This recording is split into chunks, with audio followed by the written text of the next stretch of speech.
That should be live. Yes. Hello. Good evening, one and all. Or if you're listening to or watching this later, hello. This is the Retro Bear from the Gaming Pantry introducing you to yet another tNb gaming podcast. Hope you're all well. And bank holiday weekend, of course, here in the UK. Anyway, hope you're all enjoying yourself, fully relaxed, and with another day off to look forward to tomorrow. I appreciate not everybody will be off tomorrow. Some people will be at work. Anyway, good to have you with us. Bumper show this evening for you, as always. We've got a usual whiz round of what we've been playing lately, which may involve a lot of PlayStation games. And also, our subject of the week this week is the wonderful world of Disney. Yes, we will be discussing games based around Disney characters or Disney films or licensed Disney, etc.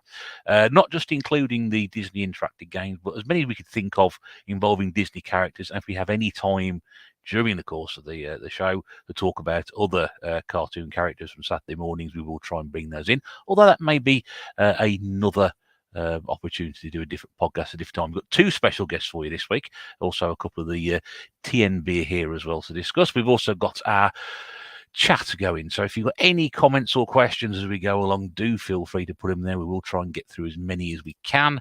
Good evening to Retro Claire. Good evening to the YouTuber of the Year. Generation Pixel is here. 8-Bit Rach is on time. Well done, Rach. Nice to see you here as always.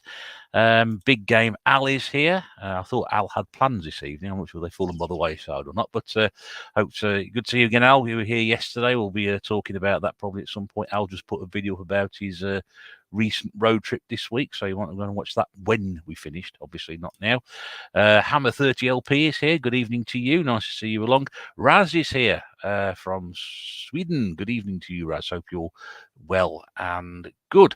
Right then, so we'll bring in our first guest of the evening. This was the gentleman who selected this particular topic for the week, so we shall judge how we've done by the end of it. Had a great pleasure of speaking to him earlier on this week as well about a podcast that's called. He'll tell you more about what he does anyway. Very, very good friend of mine as well. Nice to have him on as well, because he's been very busy lately. He's going to be very, very busy going forward. It is Ian from the RGB podcast. Hello, mate. How are you? There, how are you? Thanks for the invitation. I'm very happy to be here. Hope you're well, my friend. Right, yeah, I'm very well, thank you, mate. And no, it's an absolute pleasure to have you on. And nice subject you picked this evening as well, because I think we've all started at that point. Certainly people of our generation, anyway. Mm-hmm. Disney games were quite the thing when we were younger. But no, it's a delight to have you on here. And I know we discussed recorded our podcast for your channel the other night as well, which I'm looking forward to hearing. So we'll talk a bit more about that in a second. Just a quick whiz through the chat. JBTV is here. Good to see you, as is Broseb. Nice to see you, mate, as well. There we go. Where else would you from? Did you ever stream Fall Guys? I didn't stream myself. I would have probably done it from Al's channel. But yeah, I'm beginning to recognise the name now. That may be something to do with Red 7. Hello to you, all the way from Dubai. Trevor's here as well. Rock and Roller RC. Good to see you. Just a very, very quick thing in while we got you on before bringing everybody else in. Obviously, you got the name RGB podcast.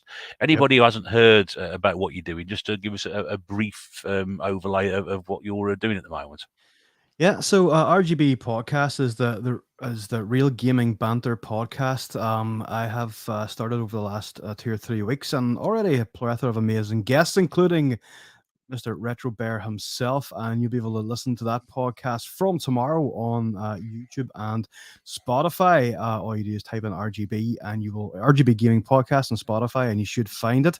And if you do RGB Gaming Podcast on YouTube, you'll find the channel as well. And I have had some great guests on. I've had Big Game Al, James from Sweet Radish Gaming. I've had Pete from On a Retro Tip was there. Gold Tooth Gaming's been on, and Mr. Bear and Retro Bait will be on the next episode for you to listen to, and we talk about 8-bit gaming and 8-bit the 8-bit rejuvenation of why it's back. I'm not going to give way too much. It's a great podcast and lots of great information.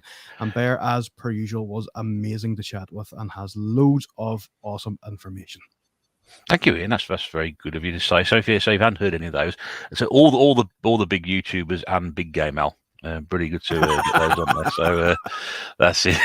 USR1 Retro is here. Hi, mate. Nice to see you in as well. A lot of people having a conversation in the chat at the moment. Lovely. Let's bring in our next panelist. He's here all the time. We can't keep him off here now. He's the first one to volunteer each week, and he'll be here to wearing his trademark headphones as well. Nearly lost him at one point this evening because he was trying some new equipment out. But anyway, let's bring him in. It is your friend of mine. It is Sean from Retro Games Revived under a different name this evening. Yeah. Retro Evening Goofy. all. Good evening. Good evening. How are we all doing? Yeah. All right, mate. How are you? Yeah, well, we nearly had a bit of a disaster, didn't we? I have no idea what happened. I was trying my snowball mic out, minus the headphones, just listening through the laptop. And it just cut me off. Every time I tried logging back in, because I thought, I'll leave studio and come back in. It just says your mic and your camera's not working, not set up. Yeah. So I thought, well, back to the trusty Cyberman headphones. Is that the first time you've tried using it? Yeah, on this, yeah. 10 minutes before a podcast goes live, you decide to start putting new equipment in. Yeah. Okay, that's fine. Well, one of our guests said before we started that old men and technology. Did I hear it correctly saying there's an 8-bit revival? Did I hear that right? Is that what you said? Well, there is an 8-bit revival as such at the moment. I mean, yeah. This is the reason we did it, wasn't it, Ian? For this thing with the retro debate tomorrow. It's very much there's a bit of an interest, an upswing. That's probably the best way to describe it. Yeah. Oh, it's fantastic, and that's the way I'm going at the moment. Back to 8-bit. So yeah, I'm glad to hear that. Yeah, we had a conversation about that earlier in the week, didn't we? So we need to have that conversation as well. So indeed we do. Okay, good to have you as always, Sean. Al's put a link into something there. I think it's clean, so if you want to go and check that out. I had no idea what that could be. It might be some of Ian's previous podcasts. I don't know, but I've just said not accepting any responsibility for any external links posted by people in the chat tonight. Metal Jens is here. Disney owned Star Wars and Marvel too. Yeah, this is where we were thinking about this. We were discussing earlier. I appreciate that is tonight. Probably we're going to be more focusing on the cartoon side of things, but that again is probably another subject in itself. I mean, if we have time and we can get to that, we will do so. Obviously, there's another one there. Ever watch podcasts? Intrigued to see what it's like? Well, yeah, we've been going a couple of years on and off, so I think there's enough stuff for people to do it. Brosev said you should quit the Pornhub tabs before the stream, mate. Yeah, that's right. You may have been looking at tractors. I've got no idea, so I'll have to see. Rob's here as well, listening at work. Good to see you, mate. Hopefully we'll have you back here on very, very soon. Make sure you bring up how good Toy Story 2 is on the PlayStation 1, how it's not spoke about enough, even though it went platinum. And you're absolutely right. Yes, it did get platinum. Right, let's bring in one of our other guests. It's our other special guest this evening, and I managed to strong arm him yesterday while we were out doing the latter half of the game. But I'm pleased to have him on because I wanted to get him on at some point as well. I can say after last night, he's the award-winning YouTuber now, although he did win an award not for YouTube. Let's bring him in. It is Paul, the Ink Northerner. Hello, mate. Hello. Hello. So you won an award last night, then? I did. So a lot of people probably don't know I do jiu-jitsu, and I got Student of the Year for my school. Nice. So yeah, it was a fun night, formal dinner, and then everybody got drunk. Can you imagine what would have happened if there was a fight in a bar full of jiu-jitsu students? But no, yeah, it was a good night, and I'm honoured to get the award, and and it's all credit to everybody that I train with, because I wouldn't be anywhere near where I am if it wasn't for the people I train with. Oh, well done, mate. I know you're very, very chuffed to get that when you're talking about it the other night. So, and Al's popped the link to your channel there if anybody's not familiar with Paul's channel, to go across and check him out and have a look and see what he's all about while he's there. But yeah, great to have you on, mate, and I appreciate you stepping in. It's an honour, Russ. Honestly, since I started watching these, I thought, it'd be nice to appear on one. And when you asked yesterday, I was obviously going to jump at the chance. Even, it's not my first love is Disney, but we'll talk about that later. I know you got some interesting opinions, haven't you, on certain things to come in. Right, and we've got one other person with us tonight, and last but not least, of course, good to have him back with us again. He's in his own games room this time, which is make a change. It's not going to throw me. Is he sober? I have checked and made sure he's where he said he is this week, so that's good. It is Oswald Core. Eddie's here. Good evening, Eddie. How are you, mate? No, not too bad. I've just woke up, just the usual. So not too drunk yet, but I mean, I am going for it. I've got my old Disney, the Disney mug. Oh, yeah, nice. So I like the going the for it. Disney, Might, all right. end of the stream, I'll be on the floor. Don't worry. The Disney starlight effect you've got going on with your camera is quite cool. Great, isn't it? It's your lights are twinkling into your camera. Oh dear. Right, so we'll kick this off like we always do. We just whiz round everybody and see what they've been playing lately, any recommendations they want to talk about. Ian is our first guest this evening. Is there anything that you'd like to recommend to the people out there as to any interesting games you've come across at all? Well, I've actually gone back to playing Heavy Rain on the PS3. For some reason, I took this mad notion that I really wanted to play it, and I fired it on about a week ago, and I've played it before when it originally came out, and I was blown away by the narrative and the storytelling and the interactivity of it all, and I thought I'd give that another go, and thoroughly enjoying that, and it's actually kind of spurred me on now. I want to give Fahrenheit another go. It was on the Xbox. Oh, so, yes. It's sort of similar kind of genre and similar kind of gameplay, I think. So I'm playing that. I'm playing that, and I'm not really playing anything else along with that, Bear, because when I kind of play a game, I try and focus all my attention on the one game. I'm not like Eddie and Geordie Slasher. I can't get the 52 games on. It'll probably take me my entire lifespan to get 52 games played. He's beaten 52 games already, hasn't he? I think he does 50. I think he does 52 games in a week. Yeah, April. Yeah. So hats off. Ian, question. How many times did you press X to Jason anyway? Hey. How many times did you press X to Jason? About a million, probably. When he gets to that bit where you press X to go shout out Jason, I'm like constantly going, Jason. That'll be fun, on it. And I've had to just listen and stayed in the park and not disappeared. It'd been all right. It's a great storytelling for bad parenting and bad babysitters. So So Heavy Rain could be redubbed to or renamed something else, but the Bad Babysitters Club or something. But yeah, when you're running around looking for Jason, it's a bit of a pain in the arse. And but you get a cool wee bit of origami in the box. You can make a wee bit of you get a wee origami thing inside the box, which is quite interesting. But it's a good game, so it is, and that's what I'm currently struggling to get my way through at the minute between life, work, kids. It's a bit of a pain in the backside, but we are slowly but surely getting there. I'm getting through that as quick as the Retro Bears back catalogue of YouTube videos, but we're also getting through that as well. So yes, you can stop watching those. You can stop watching those. You promised an award or a prize at the end, so I'm doing it. I promised a lot of stuff in, and that's how I'm going to go through with it at the end of the day. So yes, Heavy Rain, that is what I am currently playing at the minute. Lovely. I've got that somewhere in my collection, but I haven't yet played it, so that's another one on the backlog. Sean's here, Horatio Van Basten. Hammer says, I didn't even know Disney had games. Well, this is what we're here to do, to educate people who may or may not be aware of these things. So I ask this question every time he's on. I know what the answer is going to be. Sean, what have you been playing lately?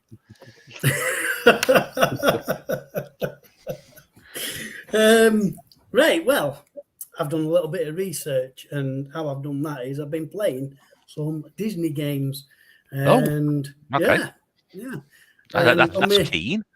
On my little Porky box, I've Porky box. managed to play a few games. Mixed feelings with some of them, really.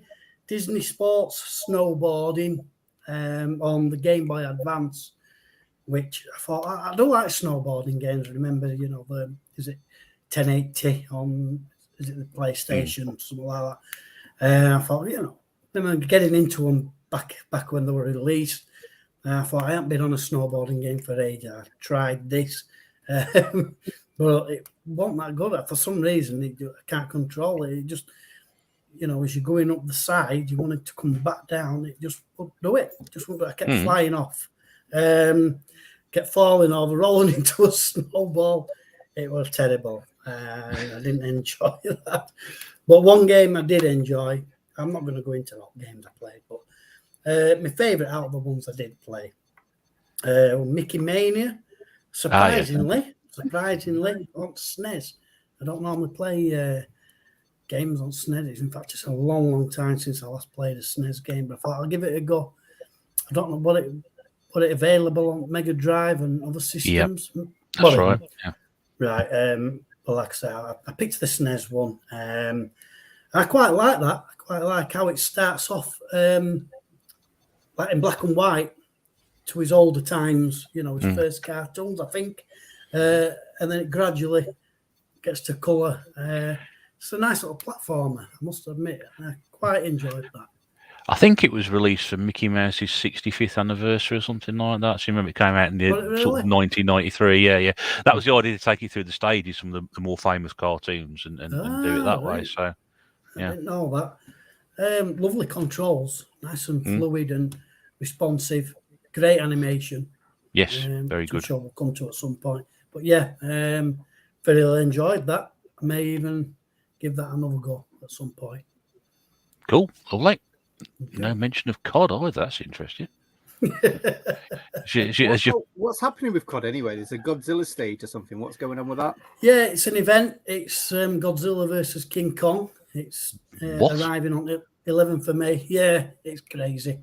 Godzilla, 300-foot Godzilla and King Kong are coming to Warzone.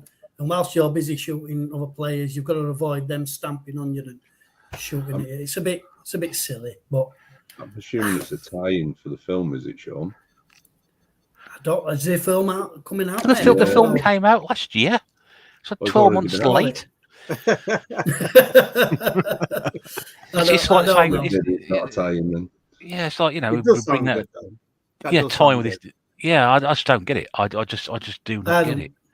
I mean, I'm looking forward to it. 'Cause it's going to be something different, but it's kind of, a lot of people saying that it's kind of getting a little bit silly and it's a game. But that attracts people like me into maybe playing it. I mean, for me, Call of Duty is too serious. It needs stuff like this to get the people from outside to come in, because the staunch Call of Duty players will still play it.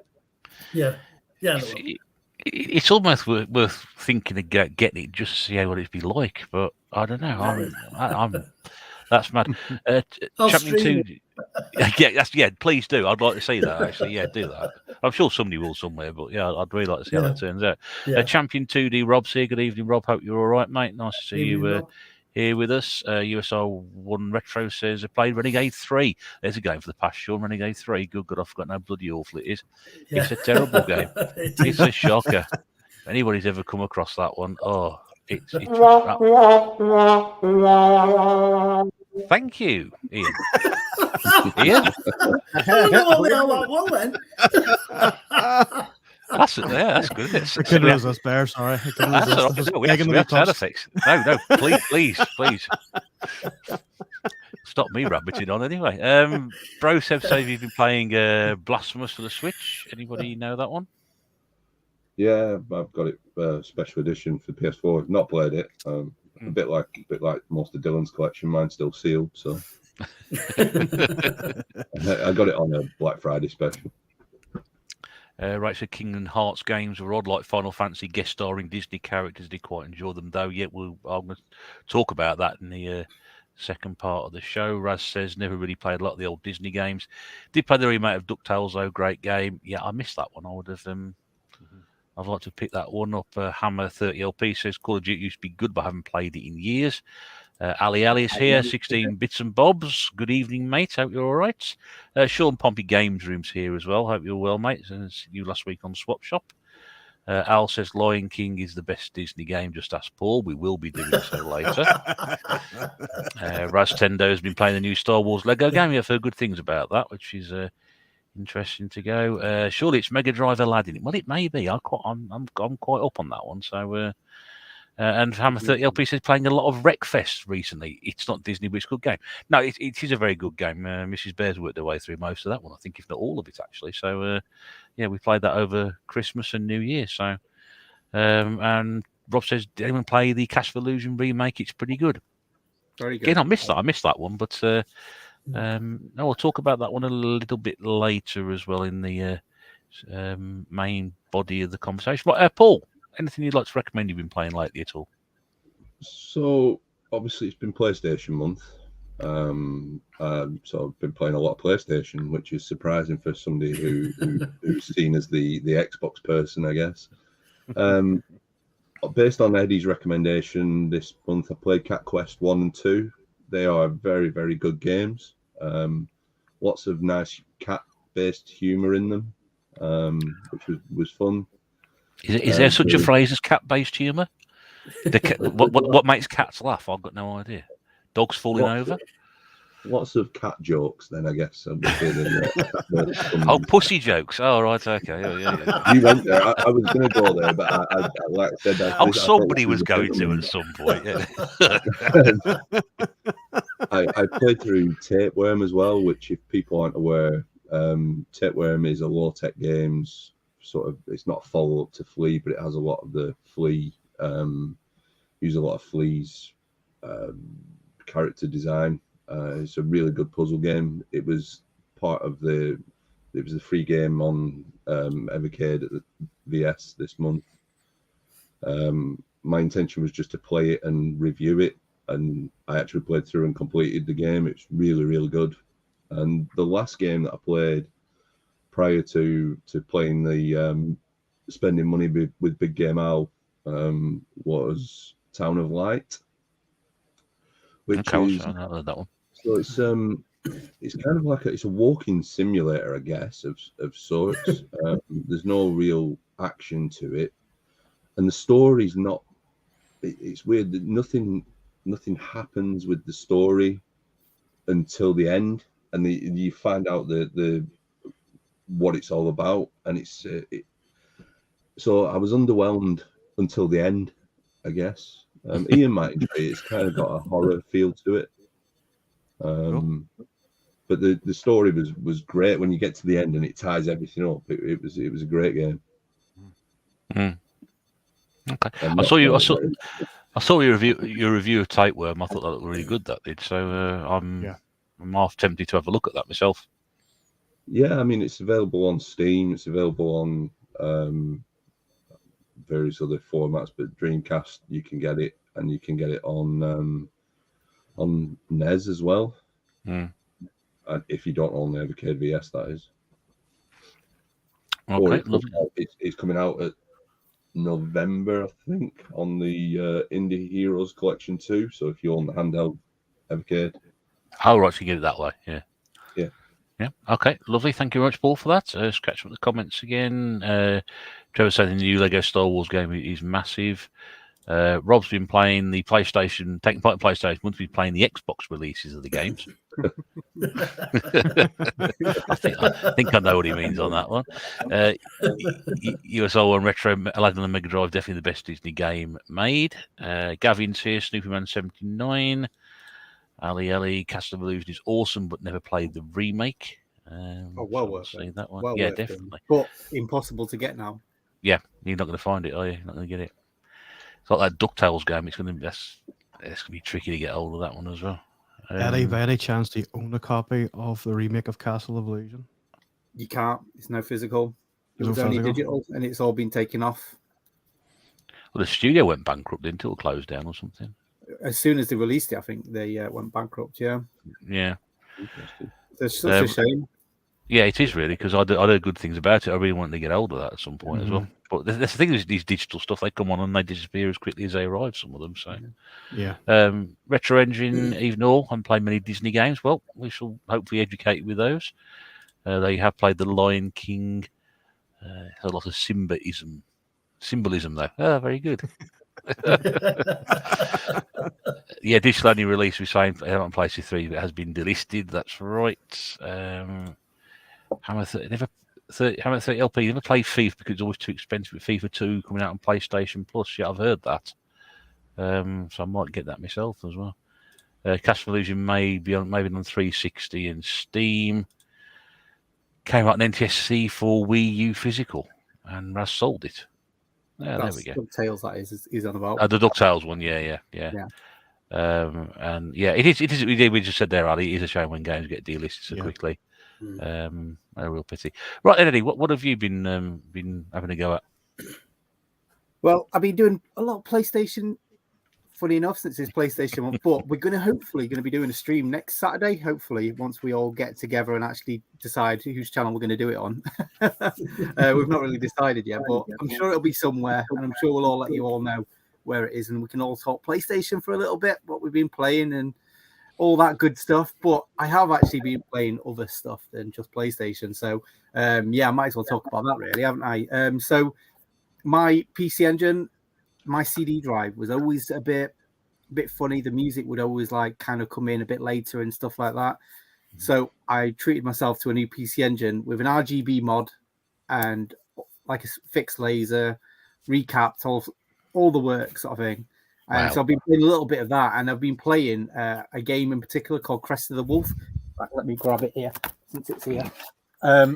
Crest of the Wolf, which is a CD-based game, obviously. But yeah, this is a fantastic game. It's basically Final Fight, but for the PC Engine. Really, such a good-looking game. The cover art looks amazing. Yeah, so you can see some of the screenshots there, maybe. Yeah. If you squint, you can see them. Yeah. You see a big skull on the side, so I'm happy enough. So, as opposed to sort of Final Fight, sort of futuristic. Sort of feel. This also has a bit of a mystic feel to it as well, sort of very Japanesey feeling. Fantastic. I mean, the sprites are huge on it. You can't believe that this is basically an 8-bit system running a game such as cool as this. And you've got two characters to choose from. You've got Hawk and you've got Tony. I just thought it was hilarious. Just hold that here again a second, Eddie, because your camera was pixelated a minute ago. Was it? There we go. Sorry about that, guys. Yeah, shows tattoo right there. So yeah, beautiful game. Like I say, it's there we go. Hawk and Tony. Two characters that you've got. No skateboard inside though, unfortunately. That's a shame. But yeah, also just at the end of PlayStation month, to basically today, I've been playing a lot of the Castlevania collection on the PlayStation. So I've not strayed far from the PlayStation, but it's Mega Drive games I've mainly been playing. So I've been playing Castlevania on the Mega Drive. What's it called? New Order, Bloodlines. Can't remember what the English version of it is, but absolutely fantastic game. To get all the achievements I'm going for. I've got to go for it twice with the two different characters. Flipping brutal game. Fortunately, you can use save states because without save states, there's no chance I could do that these days. And then just starting the original Castlevania again now, which, God, just the music, everything about that game just brings me back because it was one of the first few games that I had as a kid. Didn't know anything about it. I just got a box of NES games, and I eventually came around to this game with a castle. I was like, yeah. Doesn't sound too exciting, but as soon as you put it on, it was just that opening scene for an old 8-bit game. It was just incredible, going through the gates and everything like that. Seeing the castle in the background that you're going to go and conquer. I mean, great storytelling again for an 8-bit system, fantastic. But yeah, brutally hard game that I can't remember if I beat as a kid. I probably didn't, to be fair. but I have done eventually, but nowadays not a chance. Sean said Crest the Wolf is okay. Definitely not a Final Fight beater. Definitely not a final. No, what is a Final Fight beater? Not even Streets of Rage can touch Final Fight. Sorry, controversial subject. A lot of people seem to have like a lot of love for Streets of Rage recently, but Final Fight is the one for me. It was always you never saw it about. It was always sort of like that mystical game when I was a youth. Couldn't rent it from Blockbusters, and I only had it a couple of times, and it was just blew me away. Like again, the sprites on the screen was just something else. Okay, that's good. Some Simba related jokes going on here. Rach has taken the Retro Engine and raised him by saying that she feels a lot of sympathy towards him for that bad joke. And then the Retro Engine's got his own way back to say, honestly, Simba couldn't resist it. If anybody else has any Simba related jokes, I am now going to be ignoring them for the rest of the evening. These jokes are simply the best, aren't they? I'll just mute Eddie for 5 minutes of that joke. Addy Sneaker Freak is here. Cadillacs and Dinosaurs are the Final Fight beta, but arcade only, strangely. There we go. That's an interesting title. I'd be interested to have a go at that, just based on the title. It's based on a comic book. Based on a comic book from back in the day. It was an arcade game, wasn't it, originally, I think? Yeah. Did it get converted to anything? You can get, the only official way you can get it is, can you remember that Capcom arcade stick that says, oh, actually, no, it didn't. Did it come out on that? I can't remember. Someone will tell me. But I think it might have come out on that, the one that says Capcom. There's a two stick arcade stick. So, yeah, I think it's on that. I know it's a lot of stuff that's on there that's not on anything else. One of the game shops near me has still got that has actually got that in the cabinet in stock in the actual shop itself. Because you don't see it very often. It's the first time I've seen one in the flesh. That I'd love one, but it'd just go on the shelf and just look pretty. Yeah, 170 quid they wanted for it as well. So I'm not sure whether that's the going rate for them or not. Yeah, the local, what used to be my cash generators is CGX now. They had one in stock, and I was tempted to buy it, but like Eddie, I'll buy it and it'll sit on a shelf and do nothing. So I chose not to. Especially when it's something like that. It's there we go. Retro Engine says, love it when people mention renting titles from Blockbuster. Thing of the past. Yes, I mean myself, like a few people said, have been playing the old PlayStation this month, all different varieties.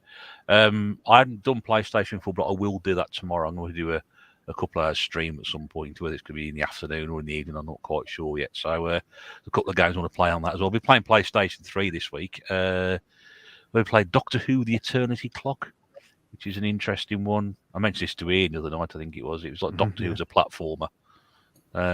Yeah, interesting. And Formula 1 2010, which was quite good. So I like the old Formula 1 games. That was good. It's a bit too in depth for my liking now. It was very difficult to find a quick start option. Just want to jump in and play a race, opposed to sort of like having to sit down and do a career out of it. But yeah, I've spent about 3.5 hours playing those two games the other night. I was trying to do some other things as well. So I didn't get around to playing all the PlayStation 3 games I wanted to, but I did have a sub come in and play the other 3 for me for my next PlayStation 3 video. So that's not done too bad out of that one there.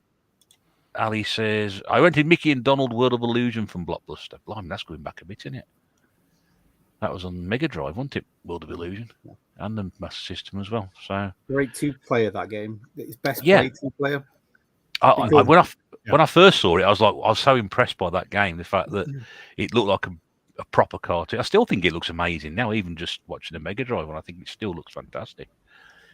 The interaction between the two. Generation Pixel playing PlayStation and costing me a fortune by showcasing games they end up needing. Yeah, just on if you may not have seen Stu's recent video, but there's a couple of games I recommended to him which he went out and purchased on my advice. So unfortunately, legally, I've waived all responsibility for that. I don't recommend these games, you know. It's entirely up to you whether you go and buy them or not. That's something else. Right, that's what we've been playing this last week or so. Thanks everybody for your contributions. And now we're going to move on to this week's subject. Ian, we asked you because to pick us a subject this week. So if you'd like to tell the ladies and gentlemen of the audience as to what we're talking about tonight. Yeah. So we Bear kindly invited me onto the podcast and asked me to pick a topic, and I think that I went for this one because I don't think it's talked about very often, and it's a series of games brings back a lot of nostalgia for myself, and a lot of the games are aesthetically very pleasing and done a good job from sort of film to game in terms of the conversion and stuff. So we were talking about Disney games. Now we can go into a whole plethora of different subsets and stuff with Disney. We can talk about Star Wars and Marvel and all that kind of good stuff. But I think the crux of it was that we were going to talk about, you know, the traditional Disney gaming, or the traditional Disney games that we played maybe on the SNES and NES and Mega Drive Master System, and worked our way up. So that's kind of what I was thinking, because and not that I own a lot of Disney games, but I have played a lot of them, and they hold a very special place in my heart, because I apart from the games, I have a fondness for Disney anyway. So I think this would have been this should be an interesting conversation. Yeah, I agree. I mean, from our era, certainly, growing up, and even Gordon as well, joined us. For me, they were, when I first started playing consoles, they were very, very prominent at the time. And you remember looking at the Mega Drive games when Mega Drive first came out. You got Castle of Illusion, which wasn't technically a Disney game because they licensed it out to Sega, who then sort of made their own game based around it. But that looked like a cartoon when I first saw it. But when they started doing their own games with Aladdin and Lion King, etc., that was when they really hit their stride. What was the first one that you remember then, Ian? The first one I remember was obviously Castle of Illusion, but the game that I've written down here that has really stayed with me, and it's one that Sean mentioned at the top of the show, was Mickey Mania, The Timeless Adventures of Mickey Mouse. I love that game. It's like when Sean was saying, we start off in black and white. So you're starting off in 1928. Yep. Starting off in the Steamboat Willie cartoon.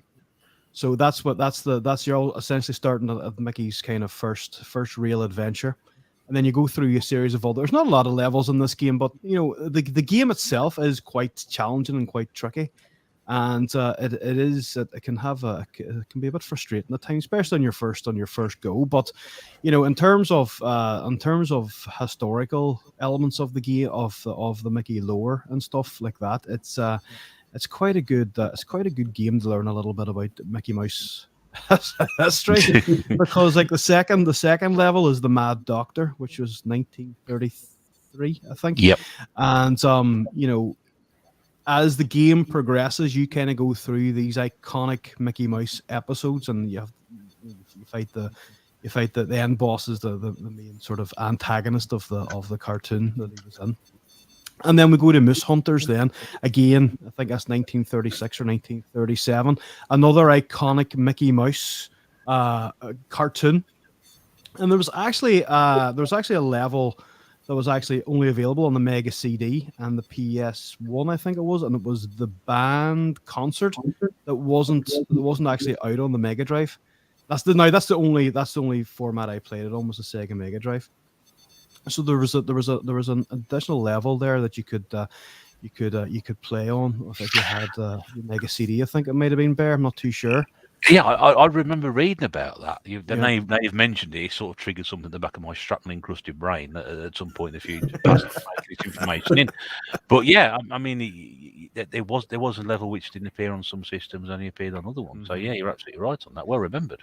Yeah, and then my favorite level was the Lonesome Ghost, and it was a bit of a spooky horror level. Quite similar to this would have predated Luigi's Mansion. It had that kind of aesthetic. If you imagine being in a room, everywhere's dark. I think the Ghostbusters game on the Mega Drive would have been like this as well. I think it might have been was it a Japanese port? Maybe I can't remember. There's a Ghostbusters game for the Mega Drive I played, and if you can imagine, like the room's dark and you're the only person that's lit. So would you move? It's almost like a big flashlight's following you. And the Lonesome Ghost level was like that, and that's one of my favorite Mickey Mouse cartoons. The Lonesome Ghost, it's quite it's very funny and very interesting. And then you go to Mickey and the Beanstalk, and then the last level is the Prince and the Pauper, then, which was the 1990 film, the animated feature length with Mickey. There's two Mickeys in it, and that's quite a hard level because that level sort of stretches on a bit, and this is broken into 3 sections, I think. You're kind of going through the castle and stuff, and you have to climb a tower which has fire from beneath it raising up after you, and then you fight the end boss Pete, then, which is quite difficult because you have to try to get him to sit on a bed of nails and jag him in the arse to kill him, basically.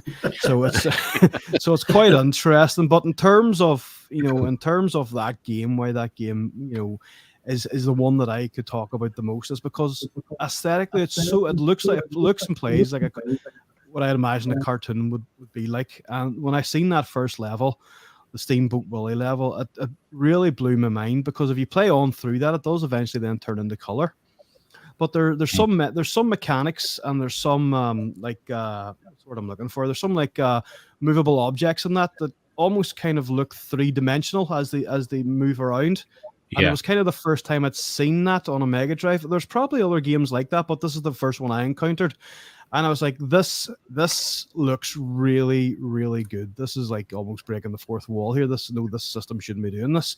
And the music was great. It looked graphically beautiful. It played really well. And there's those great little sequences in between the game where you see like a pencil or a pen will come and scribble what the next level is. Yep. And it'll draw the cartoon character in for you.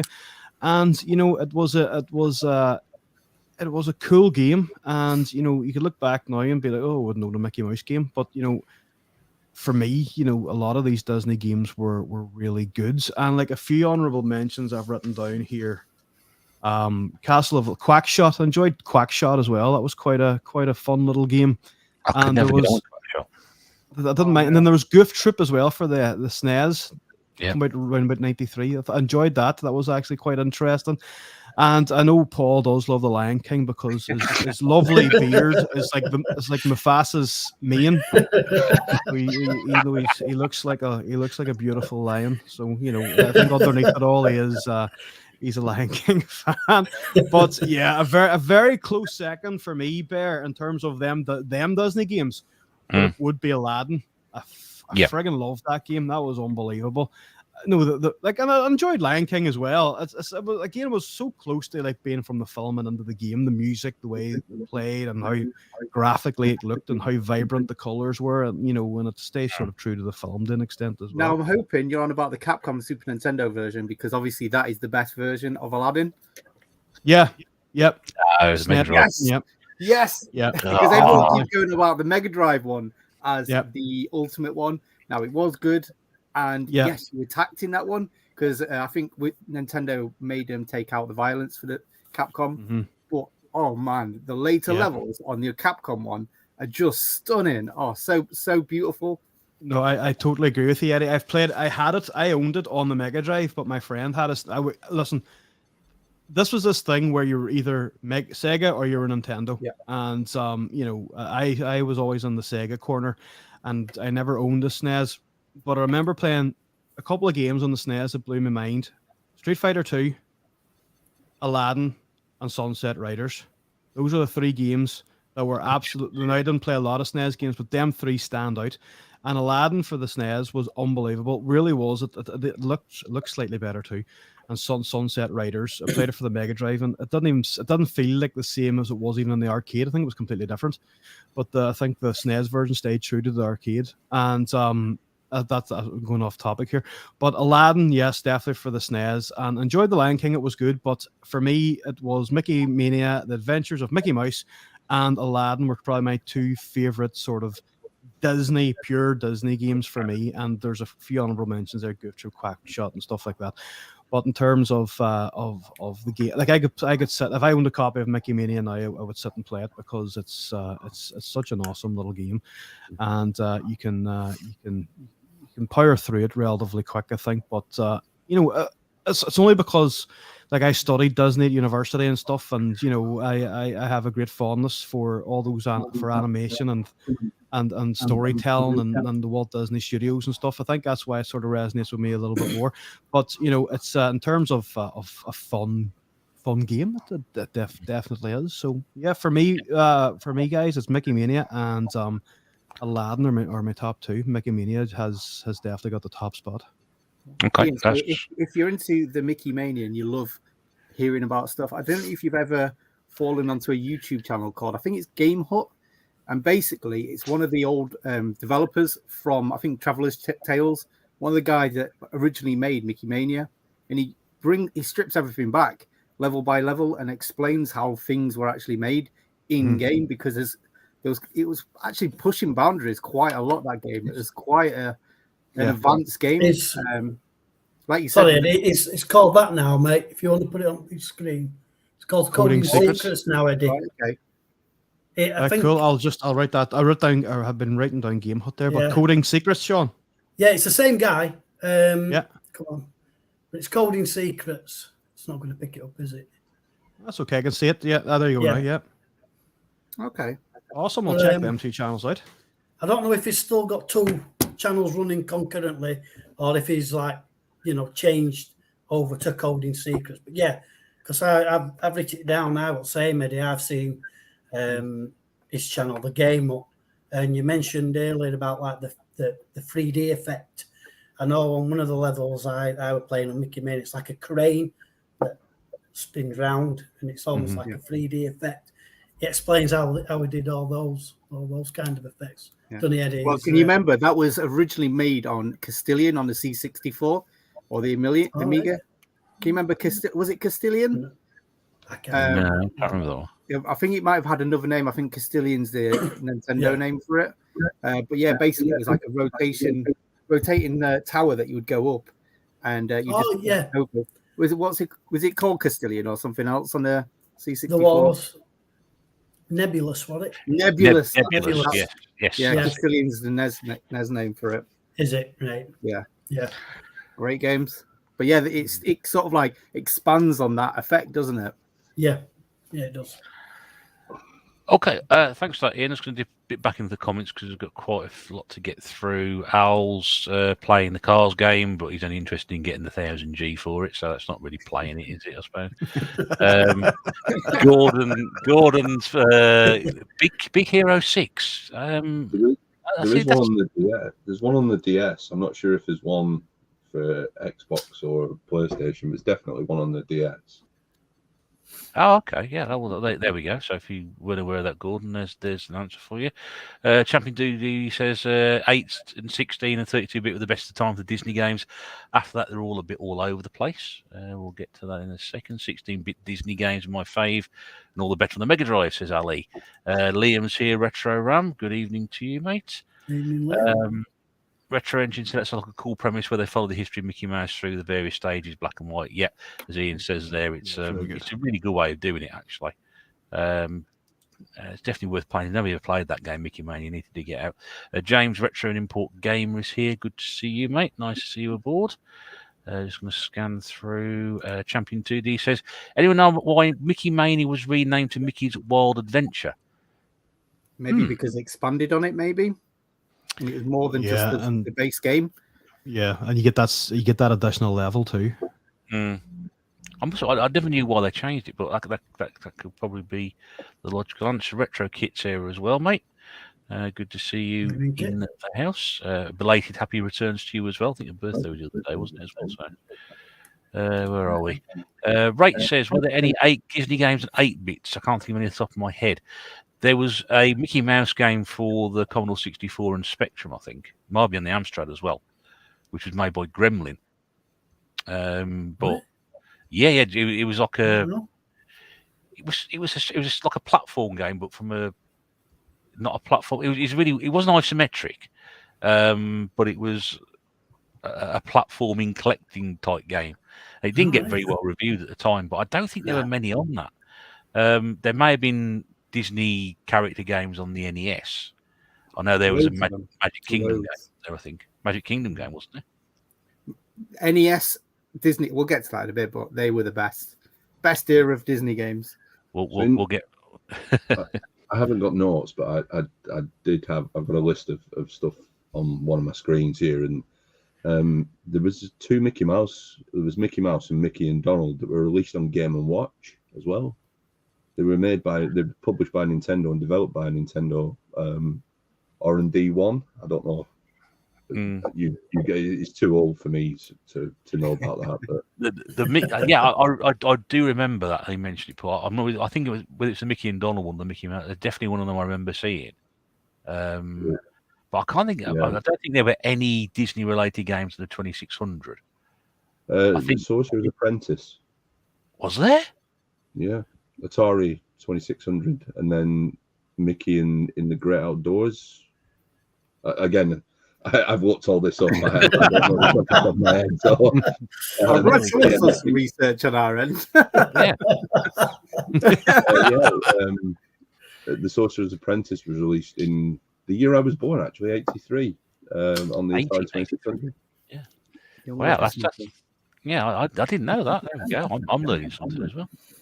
So a good thing about it. Ali says Castle Illusion Mass System was great. Liam, like the Lucky Dime Caper, loads on the Master System and NES, which we'll get to. He says Fantasia was dump. Yeah, that wasn't one of the best, was it?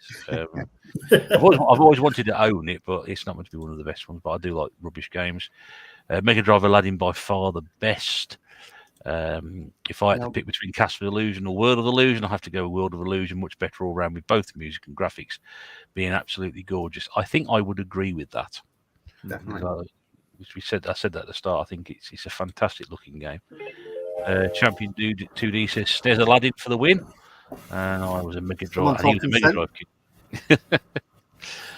Even the creators of the SNES version said the Mega Drive version was best.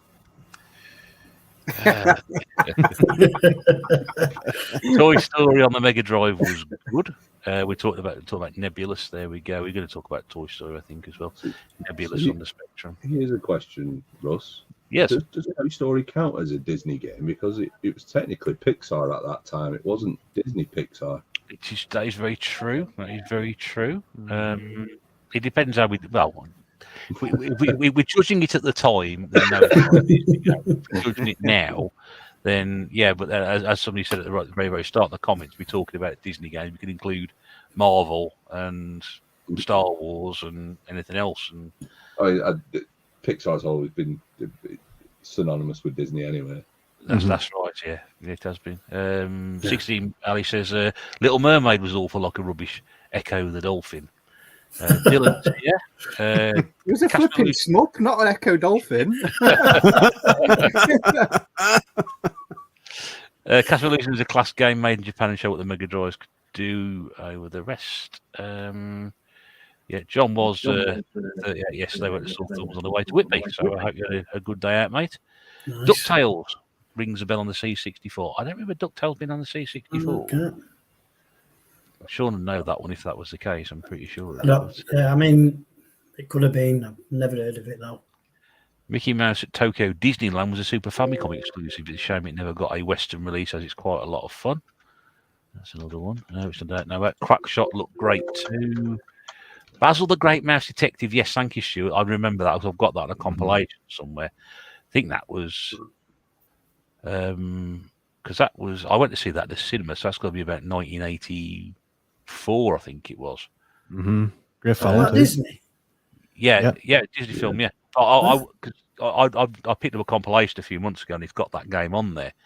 And I'm just trying to think of how many Disney film tie-ins were there before that, and I don't think there were any.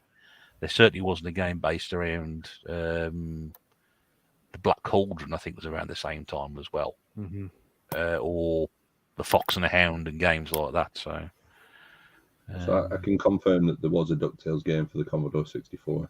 There was. Yes. Who released it, Paul? The Quest for Gold. Okay. I'm just going off the list that I've got here, Sean. So I know there was one on the Amiga, and it's a bit of a weird game. Not what I was expecting. This says it was on DOS, Windows PC, Amiga, Apple II, Commodore 64, and Mac OS. So. Oh, okay. Yeah, we're all learning something tonight, I think. USL Retro One says, yes, I know DuckTales was on the Amiga. Can't remember if it was a platform game or a text adventure. There we go. Trevor says, was Jungle Book any good on the Mega Drive? No. Jungle Book. It was actually a good game on the Mega Drive. I don't know. I think after you had Aladdin, then you had the Lion King, then you had Jungle Book, and I think they were running out of ideas then. It was the bottom of the tier of Disney. It wasn't that bad. It was still a good game. It really wasn't the best of them. I think I prefer the Jungle. It is the best Disney film. So it's a good Disney film. I think I prefer Jungle Book Groove Party with a dance mat. That was much better. That's all my sort of thing. Liam says Steamboat Willie sounds like an STD. Yes, that's what it does. Really. Back in the day. There are 3 Mickey Mouse games on DMG. Sadly, none any good. DMG. Game Boy. And he typed that in wrong, has he? No, that's the original Game Boy name. Yeah. Oh, okay. Yeah. Matrix game. I don't know what's going on. I've got to. I just read these things out. Chip and Dale and the Rescue Rangers. Oh, that was a good game. Yeah. Again, I say a bit. Right then, Sean. You mentioned a couple at the start, but any other Disney games that you remember from back in the day? I know I did play one of the Mickey games on, I believe it was Mega Drive. Now it's one of the illusion games, but I'm not sure which. If I remember rightly, there's like platforms where you jump on these leaves. You have to jump about on these leaves, and I'm sure they're like a spider as well. I think it was a boss of spiders where we a spider with boots on or something. Am I right? Is it Castle? That'll be the one that'll be the one I played then. And pretty much like I said about Mickey Mania earlier, it plays lovely, it's fluid. I did enjoy playing that. I mean, it was a long time ago when I did play that game, but I don't remember playing it and being quite impressed with it. I don't think I ever got really far into it. I've never really got stuck into any Disney games, really, if I'm honest. And to be honest, it's only in the last day or two that I've actually played any Disney games to a certain extent. Goof Troop on SNES is another one I played. Mm-hmm. I don't know. Maybe it's my patience, and I just haven't got patience for that. I seem to be just running up into a screen, back down, and then into another screen to come back to that. I'm like, oh, no. Sean, what you need is a second person to play that game with you, because once you play it with 2 people, it changes the game for it. It basically opens is it a 2-player? Oh, yeah. Definitely that 2-player. Sean, what do you think of a Disney to Call of Duty conversion where you can shoot Mickey and Goofy and Don? There's no young children listening, obviously, traumatised by the thought of Mickey and Donald being gunned down by. That'd be ace, wouldn't it? That'd be ace. There we go. Quote of the week. That'd be ace. Yeah, there we go. Well, actually, you say that, but like back in the day, like in the 50s, there was quite dark films that they made back in the day. There was like some, like when the war was going on, there was like it was going knee deep in like there was showing it how it was through Disney, proper Disney fight. Yeah, it was. That's the thing. Hyperion Studios was turned into like an army base for a little while, and they're painting Mickey Mouse and Donald Duck onto bombs and stuff. So, the Disney studio turned out a huge amount of propaganda films in the animation studio in the 40s. In fact, I think at one point, I'm not sure we can still get it, but they actually brought out a DVD release of all the propagandas films they made. And Warner Brothers did the same thing as well. They were doing. I think it was a series of cartoons called Private Snafu, I think it was, and they were based around army life and what have you. So yeah, it's quite a dark subject that. Keep me honest here, Ian, but it's because of Disney that we have this image of lemmings that jumping off of cliffs. I can't remember the documentary film that was made, but they actually herded them off the cliff. They don't jump off of cliffs, and they're not suicidal like the image everybody has of them. Yeah, you're right. You're right. I've read I that as remember well. the name of the film. It was a documentary film that was made by under the Disney umbrella in the 20s, maybe 30s. It was the 50s, I think it was. Was it that? Because Disney brought out a load of live action nature films, which are probably fascinating. I remember seeing them when I was a kid, created a program called The Wonderful World of Disney, and you'd sort of sit there hoping it was going to be cartoons. We're really disappointed when it was a program about lions came on rather than what you were expecting. But that was in that strand there, and I read about that's where this myth that lemmings jumped off cliffs. Sadly, they didn't put any green wigs or blue jumpers on them at the time. really go with the old psychosis feel of the early 90s. That would have been quite good. But yeah, just got this vision of these Disney people there, these furry animals, like, get off that cliff, you bastards! Got who sticks on things? Weirdly back on topic. Popeye was a Disney film. But I don't think the Spectrum game had anything to do with the film at all, because that came a number of years later. Robin Williams cast as Popeye. That's interesting. Yeah, Guilty pleasure. I actually quite enjoyed that film. I've never seen it. I need to go back and watch it, actually. My dad actually went to the place where they filmed it. I can't remember where it is. It's in Morocco. Morocco? No. Can't remember. He goes everywhere. I remember. Future mother-in-law went there on holiday a while back. It's not Morocco. I remember the giant plastic octopus. Where's Paul? It's in Malta. Malta. That could be it, yeah. Yeah, I remember the giant plastic octopus in it. That's about all I remember from that film. Just me. I watched a different film. Who played Bluto in it? I can't remember. Olive Oil was convincing. She looked like the cartoon character. It was good. I enjoyed it. It was good fun. That was Shelley Duvall, wasn't it? Mm-hmm. Yeah. I need to watch it again. I keep meaning It's like to. Olive Oil and The Shining too. You don't think she come out of character? She's driven mad by that film practically. Yeah. She was working on Popeye. Done that for her. I don't think she's as crazy as that. There's Talespin on the Mega Drive, and I do believe on the NES as USR One Retro. I think that might be right. Rachel got a bootleg copy of The Jungle Book from Blackpool Market. Marcus, Dad and Lads Gaming is here. Nice to see you, mate. Hope you're okay. Goof Troop is probably the best Disney game. It's a bit of a guilty pleasure of mine, that one, because I got it at car boot, loose cartridge. I thought I remember seeing a cartoon. I thought this was just when Disney were doing up-to-date cartoons in the early 90s, bringing back a few characters or creating some new ones. And I thought, I don't get this at all. I didn't watch it, but I played the game, and unlike you, Sean, I did get on with it a little bit. I thought, actually, it's not a bad little puzzle game, this. I quite enjoyed it, and Liam says so as well. So, Epic Mickey on the 360 is a good one. The limited edition TV is a nice piece. Yes, I've got that myself. Tucked away. Lemmings is technically a Disney game then now because of that. Putting a stamp on it now. They can't really listen about Disney's The Lemmings. Epic Mickey 1 and 2 are great, but works best on the Wii with its remote. It's a good game. On the start of that game on the Wii is fantastic. It's a really great introduction. It really does set the scene and drag you in. But the camera, it's not the best on that one. But I love. In fact, it's a really dark Disney game. It's not all. You expect Disney games to be full of like chirping birds and people skipping around singing. This is a really dark game. You never played a really, really dark game to start with. Lucky you bring that light back to it going through the game. Suicidal Lemmings is the great metal band name.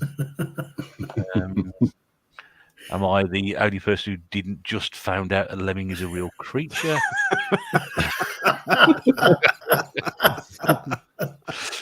The haggis is a real creature too. I have people on tonight. It's bank holiday, isn't it? They're good too with Tom and that. Gargoyles was pretty good on the Genesis. It's a shame it never saw a European release. I remember that again. I remember seeing the cartoon of that. I mean, I was quite, being brought up in Disney cartoons because that was quite a step in a different direction for them to do that at the time. But as Eddie said, that some of their short films or whatever, even some of the stuff they did in the 30s was. Anyone ever seen a cartoon called The Old Mill? No. Not that I know of. Yeah, 1937. It's a scary old cartoon, that one. It really is. put the wind up me when I was a kid. I know that. Yeah. It really did. Yeah. Disney films are always dark. There's always at least one parent has died. It is. There's always at least one parent has died, and it sets up the story. Because I mean, looking at Snow White, the evil witch in Snow White, she's pretty scary if you're a young kid. Oh yeah. They're saying that sequence where Snow White's running through the forest. Really scared people, really scared children when it came out originally. I mean, Fantasia has got some pretty dark moments in that. Pinocchio as well. I would talk about the Disney films. Scary one with Monstro, the whale. I mean, that's terrifying. Fantasia is an amazing piece of film. Oh, it is. It is. You know, I've got a similar degree to Ian, and I didn't do Disney films, but if I was to do something on a Disney film, Fantasia would have been the film that I'd have chosen to analyze, because there's so many different elements to it. It's such a fantastic film, but the game's not very good. The game. Drunk Elephants on Dumbo. Yeah, that's another one as well. Yeah, the social commentary in all those films is unbelievable. You know, from child snatching to, it's so dark, and a lot of them are from like children's stories anyway. Even up as far as Frozen. That's not an original. Not original. A lot of them aren't original stories. They're taken from other countries and other folklore and stuff. And that's exactly what you said, Paul. A lot of them talk about death and isolation, and like Snow White, it's all about getting rid of the beautiful daughter and having the king to himself, and it's crazy. It really is, and a lot of these films are very, very dark, and that's another podcast for you, Barry. I digress. It is, yeah. I could really go off on that one now, but the 101 Dalmatians, where a crazed woman is trying to take 101 puppies so she can kill them all and skin them and make a coat. Yeah, quality family entertainment, fun for all the family. Yeah, as it should be. And Peter didn't even get involved in that one. There's some Dalmatians going, but I don't think they're related to the film. I know those cheap Midas knockoffs, weren't they? They came out of PlayStation. Yeah. Phoenix, wasn't that? Yeah, Phoenix. Yeah. Oh, Phoenix. Yes, you saw the Midas or Phoenix. So we know that one. Right, Paul, tell us why you don't like the Lion King then. So I was doing a series called Modern Goes Retro, because I'm a modern gamer, and I decided to try and play some of these older games, and playing the Lion King, it's just so difficult. There's a level where you've got to bounce on giraffes' heads, and they move far too quickly.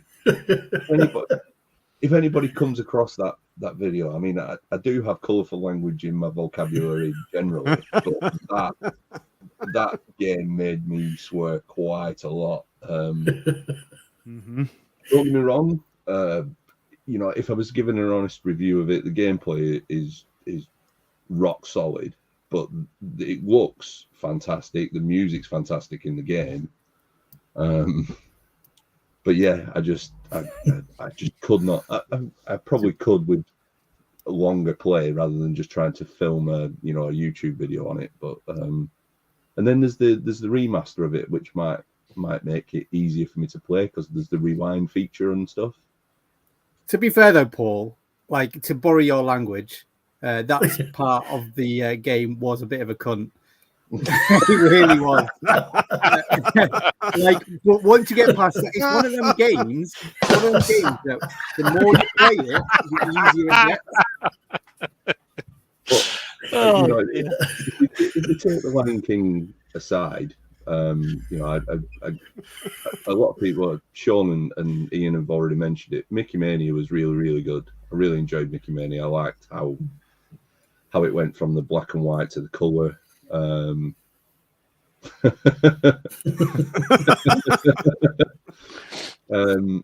but you know, the one game, I'm going to be slightly different here. The one game I remember, I think it was PlayStation 1, it might even been Mega Drive, actually, was Bonkers. So you had Bonkers D Bobcat. Yes, of course. It's another platformer. It's been years since I played it, but I remember Bonkers as the cartoon, and the game I thought was quite enjoyable. There's actually two different versions. Again, there's a Mega Drive one and a Super Nintendo one. Okay. The Super Nintendo one's a platformer, and the Mega Drive one's a bit more like sort of like Cabal, sort of like when you like throwing things into the screen. Which one was it? I was played then. That's the one, yeah. But I'm in agreement with Eddie. Disney's Aladdin on the SNES is by far better than the Mega Drive version of it.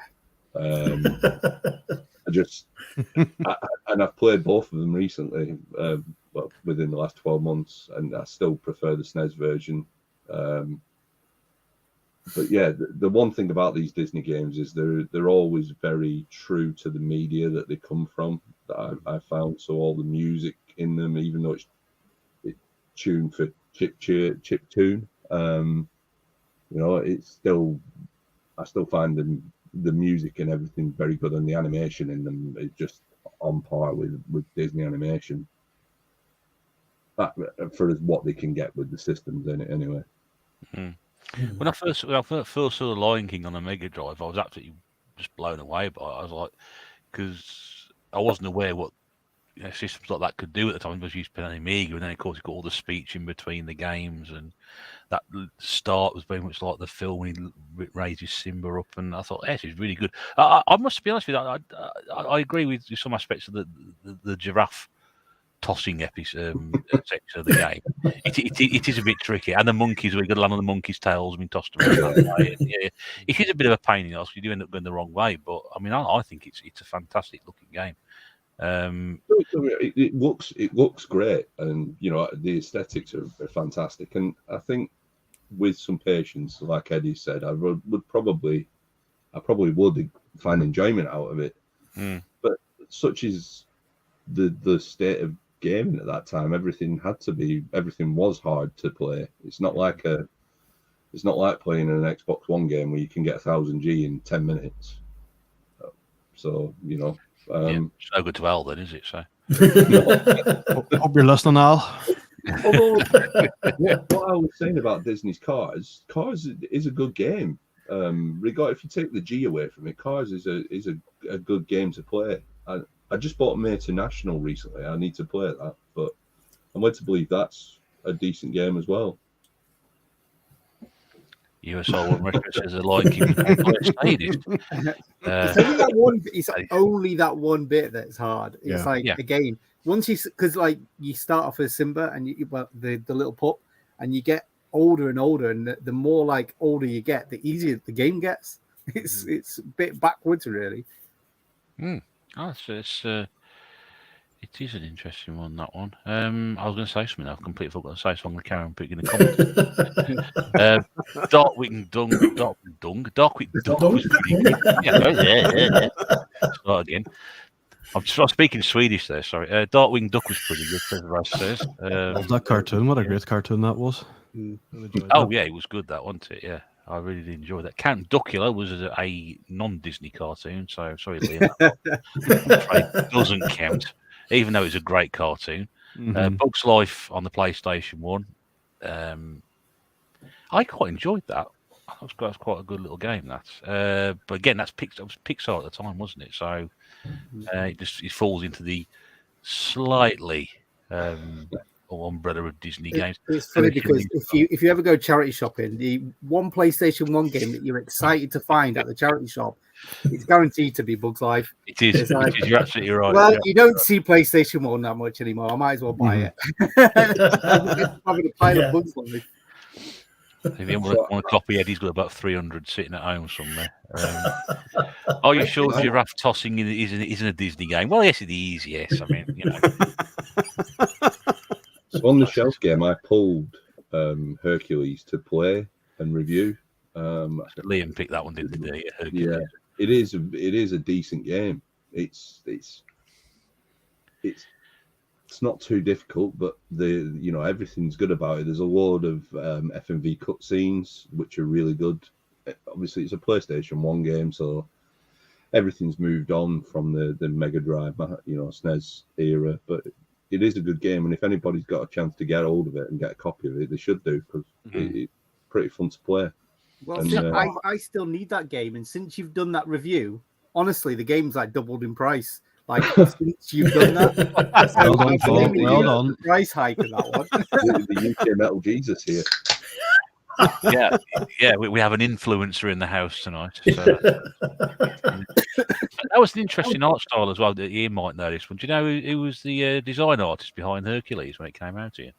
I'm not sure. No, not off the top of my head. Gerald Scarfe, who was like a well-known political cartoonist, and he actually did the original designs of the characters for the game. It's for the film. So it's I never heard of him before that, and then I watched a documentary about it. It was like, seems a bit of a random person to pick to use to design artwork for it, but that's one of those. Hades, the voice actor for Hades, he's called James something. Spader. His surname. He was phenomenal as Hades. Not James Woods, was it? James Woods. Yeah, James Woods. Yeah, James Woods. Yeah. It was a fantastic voice actor for that character. It was brilliant. Eddie, what about yourself? Disney games. So I'm trying to go back. I've played pretty much every Disney game as they was out, pretty much like from the 8-bits, 16-bits, and onwards. So I was trying to think like what was the first one that I can remember. Now I think probably Ducktales was probably actually the first game I actually played. However, probably the oldest game that I probably played that might have been the first, might not have been, might be very similar time frame, was Winnie the Pooh on the Amiga. Now, this, it was one of the games that I used to play so much because basically what it is a cross between a text adventure and a point and click adventure. And it was so crude graphics. It was like EGA graphics. It was very like, like when you do a curve, it's like just made out of like straight lines. It was like presents itself as a curve after a little bit. Like that's kind of like the graphics that were on it, and it was you just had like a load of text. You could go north, you could go west, you could go east. So they made the text adventure accessible for kids basically. Because you didn't have to type in random things that might be a word, might not be a word. It gave you all the words that you needed. And yeah, it was just like you was Winnie the Pooh and someone had stolen your pot of honey and you had to go find your pot of honey. So it's dreadful when that happens. It really is, So you call up your buddy. What's his name? Something Robin. No, what's his name? The actual boy. Something Robin. Christopher Robin. Yeah. That's it. You call up your lad, Christopher Robin. You go, right. You go, let's go for an adventure. And you have to pick up random bits and pieces and give them to like Eeyore and stuff like that. I think you have to find Eeyore's tail and like pin it back on him or something like that. Frankenstein. But like back then, like the puzzles are so obtuse, you'd never be able to do that game in one go. So it was like I would play it so often because you couldn't go on the internet, see what the hell to do next. So it would be like, must have played it 100 times just to actually beat that game. But yeah, I always remember that game. It's made by Sierra, so it was like made of like sort of like original point and click quality. But yeah, I think that is probably like the oldest Disney game, the one that really has a lot of meaning to me because, like I say, I played that a heck of a lot. And DuckTales, I mean, man, can't believe no one's mentioned DuckTales yet. Like, that is probably could be my most played NES game. Between that and Mario, like, I don't know. Like, because the thing is as well, I played it a lot on the Game Boy, and like the Game Boy port is fantastic. It is basically the NES game put on your little handheld system at the time. That was incredible. So yeah, like again, that was in my box of first initial Game Boy NES games I originally had. and fantastic. But the music, Talespin, you see, I never played Talespin until like later on. I used to love that cartoon. That was amazing. Great theme tune. Great theme tune. Yeah. But like that game, like I've played it not recently, but since collecting a game, and it's a very strange game. You have to it's like a shmup, but like you press a button to like change directions. It's weird. It is a very strange. I played it very briefly when I got it, and it's like it's a bit. Yeah. Funny enough, though, if you want your Disney shmup game, Ariel the Little Mermaid for the NES, actually not a bad little game. It's like a shoot 'em up. It's like it's a very rudimental shooter. Like it's not Echo the Dolphin. It is a side-scrolling shooter. It's quite good. It's a really good game to play, and usually tends to be quite cheap as well. But who was it? Someone mentioned it earlier. What I wanted to really talk about, and that was what was it? Darkwing Duck. It was Darkwing Duck. Fantastic game. Oh my goodness. Basically, it was made on the Mega Man 2 engine. So it is basically a little bit it was Raz, yeah. So it was basically an easier, a more accessible Mega Man. So if you like the Mega Man games and they may be a bit too hard for you, try Darkwing Duck. It's also got like another mechanic that you don't have in Mega Man, where you have a slingshot where you can a bit like Bionic Commando, except instead of Bionic Commando where you just have that, you can actually run and jump and then hook up as well.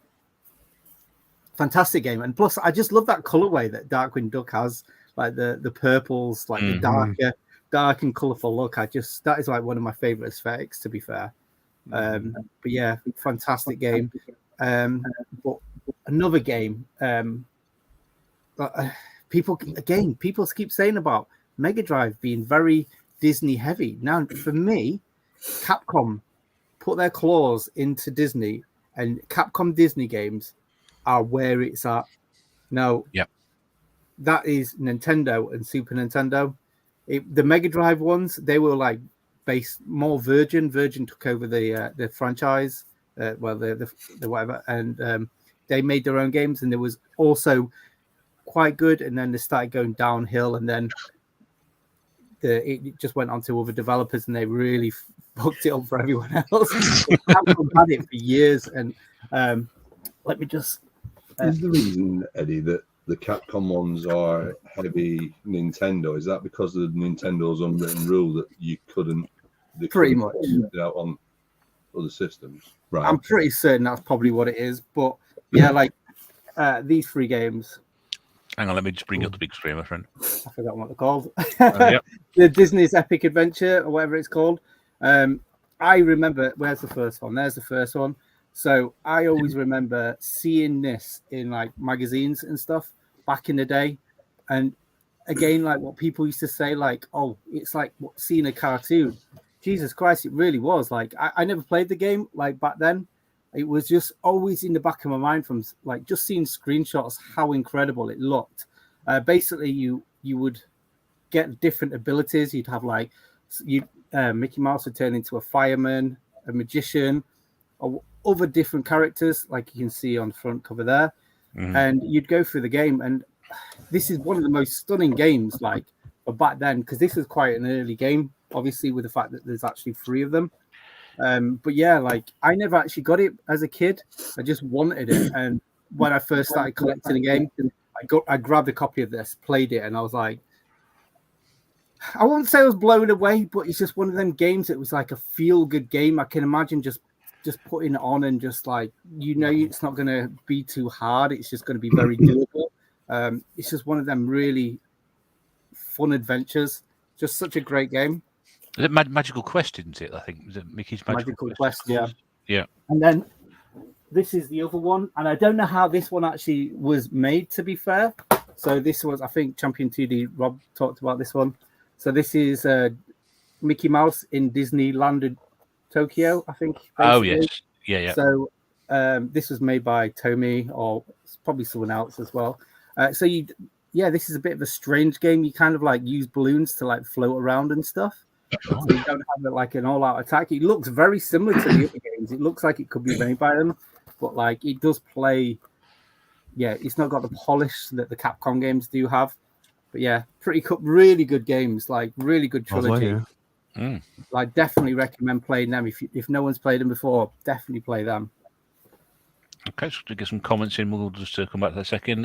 Keith says, Lion King, the Mega Drive was made by Sade. It's never completed it, even with the cheats. Favorite Disney NES game is Chip and Dale Rescue Rangers. Played to death on the point where I can complete it in 20 minutes, usually on crap at games, but that game clicks with me every single time. Liam makes a point here. Was there a Pinocchio game? Yes, there was. I remember it coming out, but I don't think it was meant to be very good. No, it's a very good game. Mega Drive. Is it? Okay. Yeah, good. Not like a very good game. It's the middling Disney games, but like they're actually still pretty good. But when you've got like all the other games that are like top tier above that, like they make these middling games that like people forget about them easily, and they're not. What's that? The Indian princess. What's she called? Pocahontas. Yeah, that's another good game. If you like Flashback. It's a very similar kind of like mechanic to that, you know, where no, it's sort of like it's very akin to that kind of like platforming. So yeah, it's a really good game. Another really good game. Back in the 16-bit areas, there wasn't that many turds until you got to Fantasia. Fantasia, yeah. I don't know what they was thinking with that, to be fair, but. Yeah, that was not a good one. Rob says Brave on the 360 deserves a shout. Really good game, 3D platforming twin stick shooter. It was one of the games that I picked up in Merry Hill, that Russ, yesterday. Was it? Yeah. So I own it digitally. But yeah, it's been one of the ones I've been after because there was two Brave. Oh, no, it wasn't. No, it wasn't. It was Entertainment World I picked it up. I didn't think it was, no. But yeah, it is. Rob is right. It is a good game. It's probably the Disney games on the 360. I guess are probably underrated, even though they are decent games.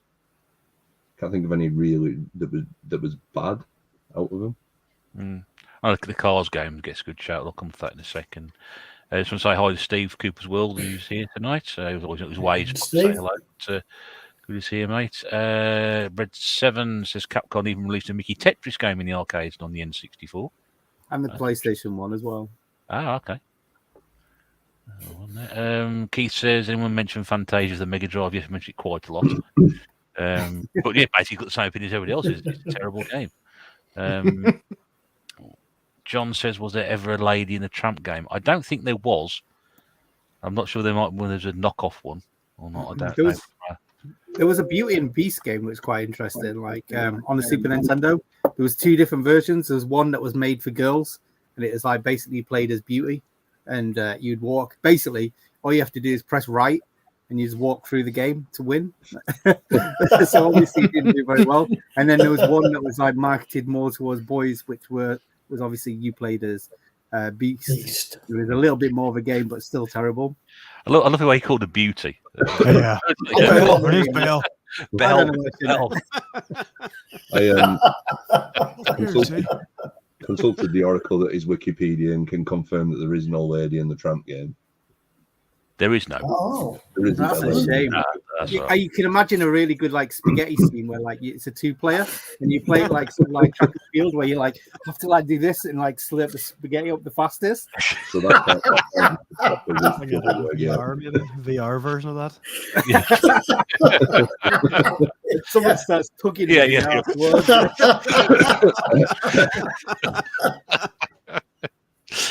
Oh dear. Mickey Speedway USA on the N64 was rather lackluster despite it having great controls. Shanks was made by Rare. Yeah, I didn't know that. I've heard good things about that, to be fair. Yeah. What about Lion and the King on PlayStation 1? Classic. What was the Bambi one they had come out as well? What was that called? Goldie.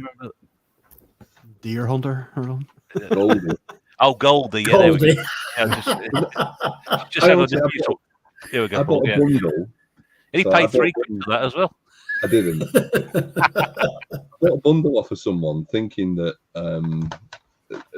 they just listed the names of the games. And I saw that in there. And I thought it was to do with Goldie as in the DJ. That's strong.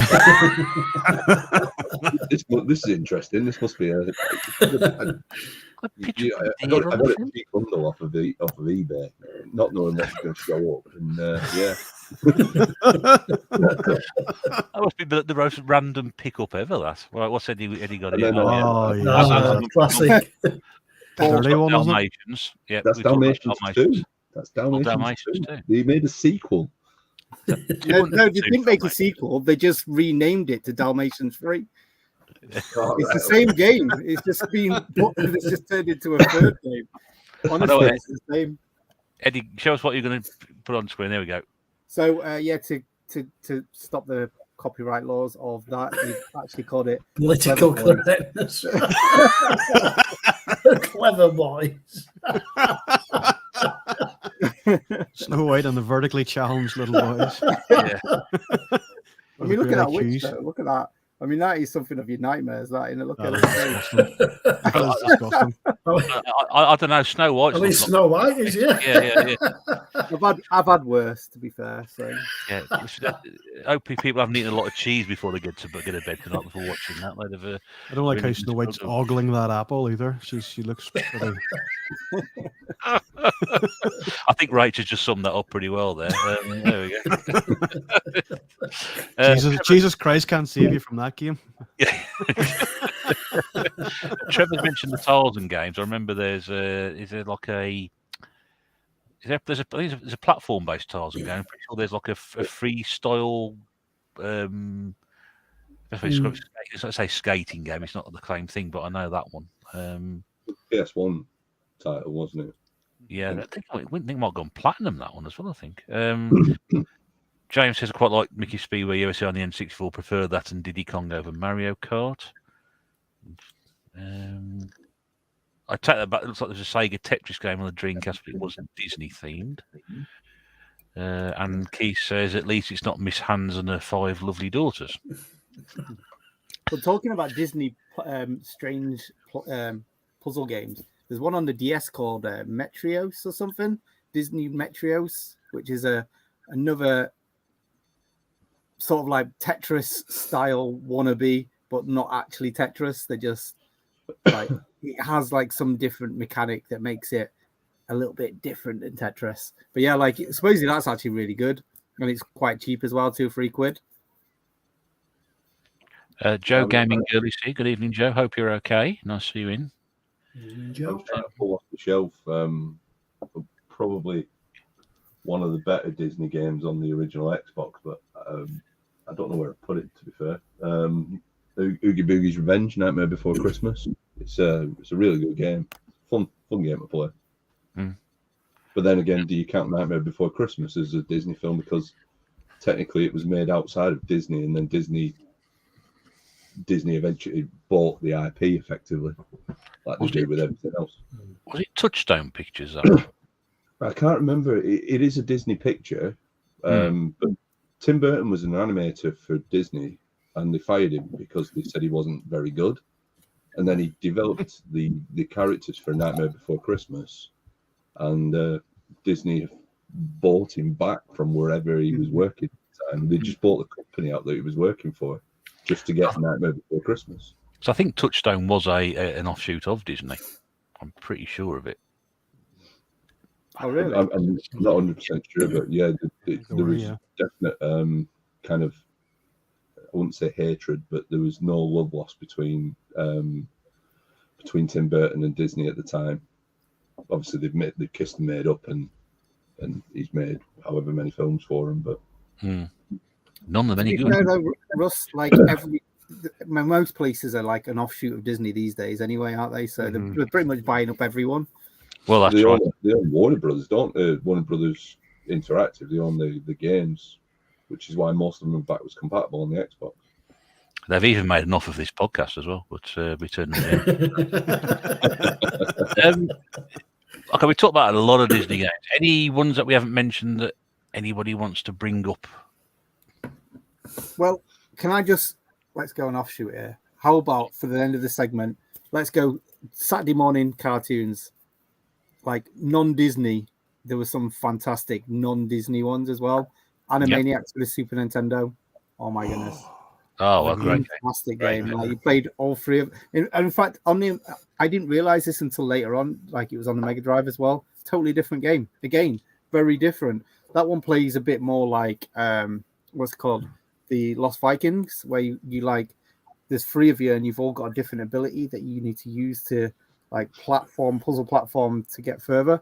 But the Super Nintendo one, oh my goodness, it was sort of like a side-scrolling brawler like style looking game, but like a little more of a platformer. I played that to flipping death back in the day. Love that game so much. Right. And again, I mean, last time I looked, it wasn't an expensive game, but yet not many people talk about it. It was it was made by Konami. So Capcom did Disney, Konami did like their rivals. They was like it was like very much they did kind of like play against each other quite a lot, and it just made for such good gaming back in them days. I'd throw Tiny Toon Adventures in to the mix. Yeah, I was just about to say that, mate. Well done.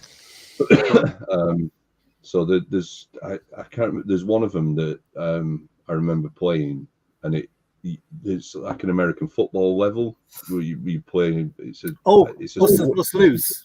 Is it Busters Bust Loose? Man, that was another great game. It's difficult, but it's still fun. And there's Buster's Hidden Treasure on the Mega Drive as well, which is I think they bought again. It's like I know they were slightly different games. The lad in the Mega Drive one and the Stairs one are different, but they bought out two separate titles for Super Nintendo and for Mega Drive for Tiny Toons Adventures, which was interesting. I got both, and they're both great games. They've got their own merits. Well, Tiny Toons was more that was more like a Mario 3 wannabe, whereas the one that like Paul's talking about, oh man, that was like a cartoon because like they had like a platforming stage between, but then in between it went a bit more like into a separate sort of sub game. Oh, fantastic! That was a brilliant game.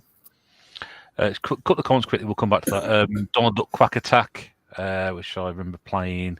It was on the Dreamcast. It was also on the PlayStation 1 N64 as well, and PlayStation 2. James has played Wreck-It Ralph on the Wii. I haven't got that one. I must try and pick that up because that's might be quite good. Joe mentions Quackshot on the Mega Drive. Yeah, we had a quick chat about that one earlier, and Keith's backed that one up as well.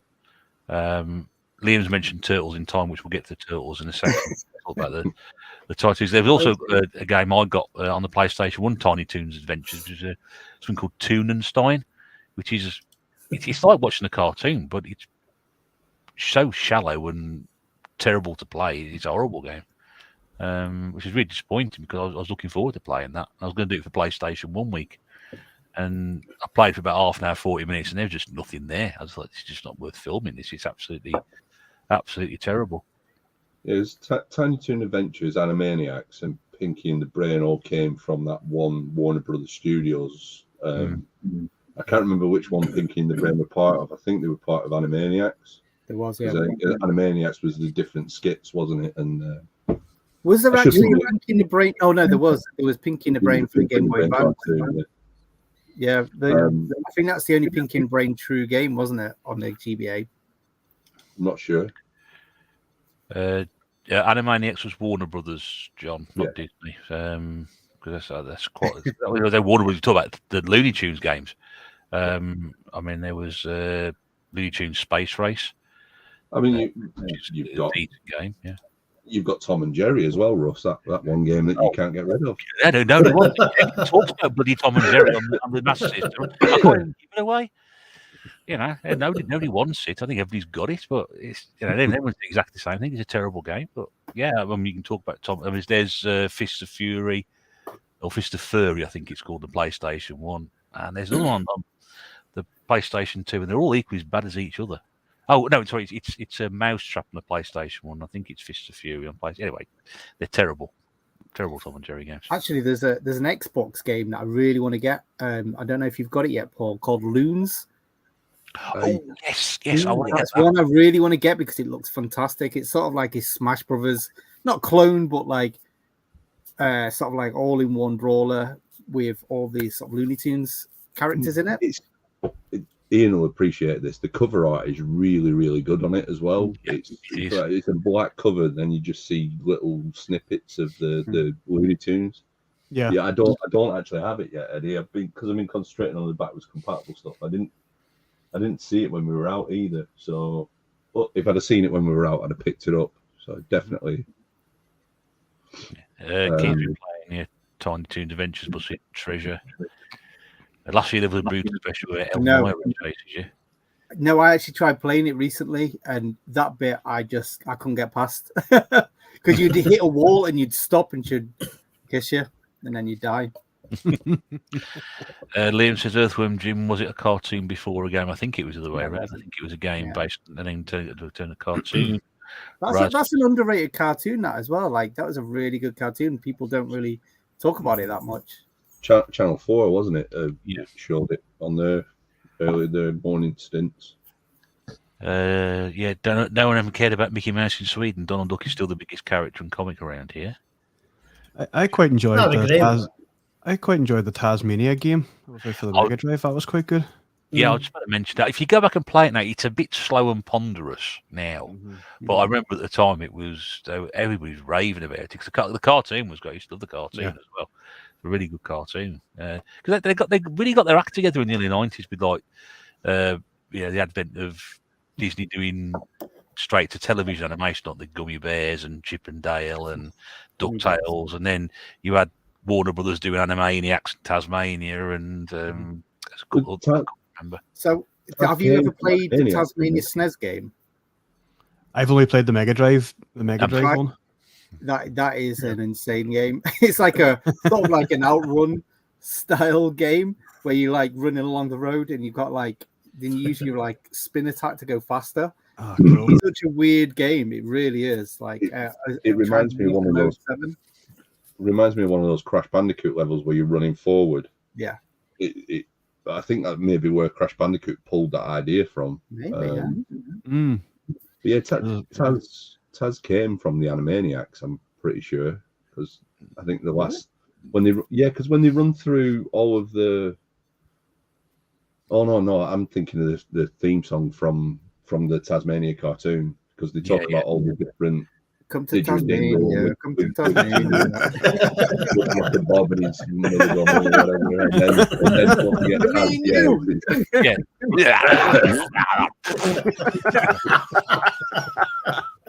I can't be doing that again. Quickly in the comments, Jangir Ahmed says Disney's Aladdin in Nasira's Revenge on the PlayStation 1. I've not heard of that one. I've got it, but I've not played it. Of course, Sean, Roadrunner. Remember Roadrunner back on the Commodore 64? I remember it on 8-bits, yeah. If you had Roadrunner in the NES, that was like an American game. I'm sure it was. I'm sure we didn't get it over here. It was like a Tengen game. Well, the Roadrunner was an arcade game originally, then it got converted to the 8-bits all systems, the Atari 2600, and that's actually a lot more fun than the Commodore 64 version. Is it? Honestly, mate, it's really good fun to play that one. Smurfs on the 2600 as well, which I played a few months back. You played it, haven't you? Yeah. Yeah. That drills into your brain, that one. Man, and then the crows that come down. That was like full sound effects today. So much. We don't need it. I was asking about next week to do sound effects. Just sit there and do them, but I'm at my own now. Pocky's decided to come here. So hello. Oh, there we go. Pocky's in the house. There we go. Well, what else we say? We talked about. Al mentions the Pink Panther because he picked that game. He bought the game.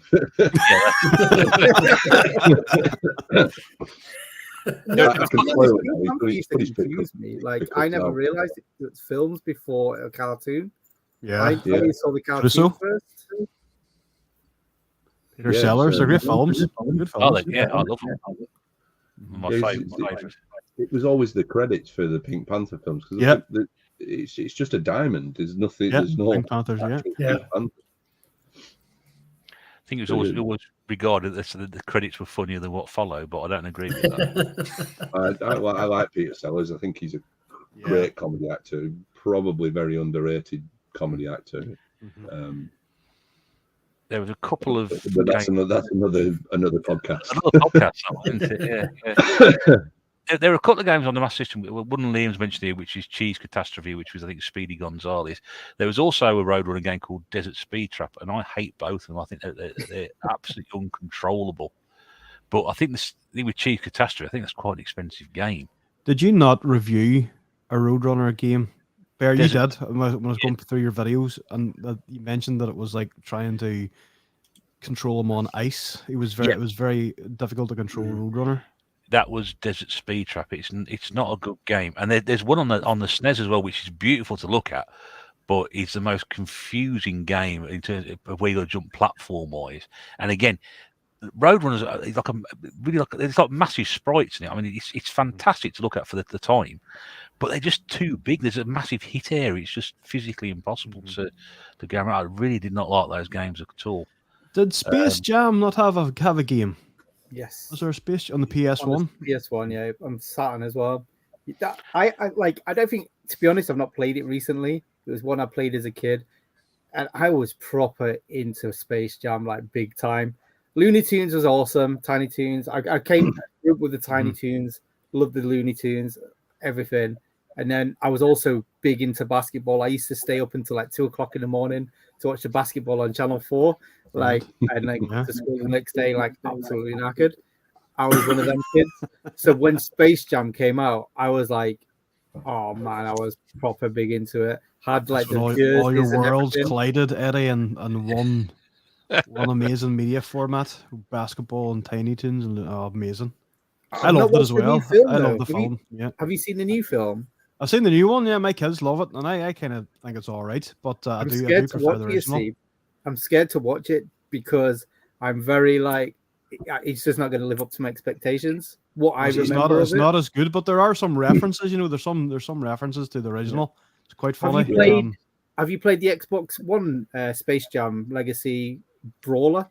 No, haven't played it yet. Is it good? It's not bad. It's not great. It's one of the better cash-ins that people have done. It's not like I say. It's not terrible. I think it's quite quick, really, for what it is. But yeah, no, it's quite a fun game. It's got a lot of animation, but I don't know. There's something that some games are so good that I suppose they get a bit boring, and that's like one of them. They put too much into it, too much effort into it. Claire says, "Does the Star Wars games count?" Yes and no. No, because they were made before Disney took them over. Yes, because they're Disney. That's a pretty honest answer to give on that one. I remember going to Disney World back in the day, and there was a Star Wars exhibit back in the early 90s, because it was called Star Tours, and it was like you'd go on like a big there was like loads of them in a row, and it was like just basically one of the moving simulators. Really cool, and it had like R2D2 as a proper robot in the front going, not R2D2, C-3PO, going, like shaking his arms and stuff like that. He does. So it was. I suppose it was on the cards for some time, really. Yeah, it was. Yeah, the combination of the two, as we said, they go together very well now. I just want to get this comment in from Rach because I think it's really funny. Someone come into the shop asking for a comb, but he pronounced it "rim" like Cluzo. Which, have you a rim? A rim? Or a pinky? Yeah, that's my favourite thing to say. Page Master on the SNES, yeah, that was a Macaulay Culkin cartoon, wasn't it? I think. Yeah, film. The film was. Yeah, I've got loose cartridge of that. So one question by Keith. Hated Tasmania on the Mega Drive. Whoever created that minecart level needs to be banished to the Shadow Realm. Well, actually, I think what I understand, Keith, he actually went on to design the Lion King on the Mega Drive. I'm probably responsible for the giraffe tossing sequence. So, I think the first game he worked on was E.T. for the NES too. Oh, that was it. Yeah. Oh man, you know what? We could do a minecart levels just podcast where we just talk about minecart level. The only problem is we don't have to do research, and we're not very good at that. No. Well, Paul's very good at it. One of us will do some research, and then the rest will be like, "Oh yeah." I'm already saying the Indiana Jones and the Temple of Doom. That's what I'm throwing out there. I'll work that one out. One question I do have, looking at my tattoo that I have on my leg, which which sounds daft, but I've got a load of different cartoons. Glad you said your leg, but carry on. Yeah. And if it wasn't your leg, very impressive. You can get all those cartoons on it. Did Thundercats and He-Man ever have a sort of SNES sort of Mega Drive era game? I don't think so. There was one on the Amiga. Thundercats on the Amiga. It was fucking terrible. And that was on the 8-bits. That was on the 64 Amstrad and Spectrum. Al's mentioned there's a He-Man game on the PlayStation 2, which is not good. He's pulling our legs there because it's terrible. But I don't think there was one at that time, Paul. No, I don't think there was. No, that was just surprised because those were cartoons that were made to sell toys. I'm surprised that. But then again, wasn't that the period where gaming was probably dying? Well, the thing is, like He-Man. The thing is, we have good memories of like He-Man and like Thundercats. But when the SNES was out, it was like reruns at that time. So realistically, it wasn't sort of like a relevant franchise. It was like, but at that time, like I said, it was that sort of like Looney Tunes 90s era where the Looney Tunes had the Tude, and it was like the Mask and stuff like that, where they had cartoons of the Mask. All that was the big cartoons. Because I mean, looking at some of the things that we've mentioned tonight, Animaniacs are on my tattoo. Talespin, Turtles, Ducktales, Count Duckula, got to mention. Ghostbusters, that's had a game. Transformers have had several games. Did Transformers have a NES? They've got two NES games. Oh, right. One's quite good, one's really shit. Might have to have a keep an eye out for them. Yeah. But it's on not on the NES, they're on the Famicom again in Japan. So. It was a Japanese thing. Thundercats are more like Thunder Thighs on a C64, despite the amazing Rob Hubbard music. There's a crap game. Couple of games. We mentioned Turtles earlier. Al also mentioned the Simpsons. So Turtles and Simpsons games, folks. And there's quite a few of those. We'll finish on those, I think. What are your opinions on those? Ian, why did we not get Simpsons Arcade on the Super Nintendo? I had. Oh, sorry. Sorry, go ahead, Alex. Sorry, I talked over you there, buddy. So yeah, that is the biggest thing for the Simpsons for me. Why Simpsons Arcade never got ported to at least the Super Nintendo, at least attempted to.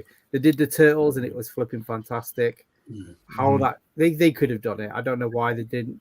Simpsons has been that franchise that have lasted forever. So it's not like there was no money in there for it. I just don't understand why that never happened. They made it on the C64. The Simpsons Arcade made it to the C64, but not the Super Nintendo. What the fuck?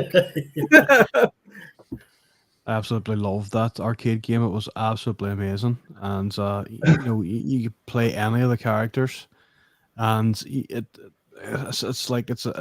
blows my mind how that game didn't get properly released. And the games that did come out for the Simpsons, and I would have been a massive Simpsons fan when it first came out. I mean, it was absolutely amazing. It was unreal. And the first Simpsons game I owned was Bart versus the Space Mutants on the Master System, and that was quite a tricky enough, difficult, frustrating enough game, but it wasn't great, for to be a Simpsons fan. It wasn't.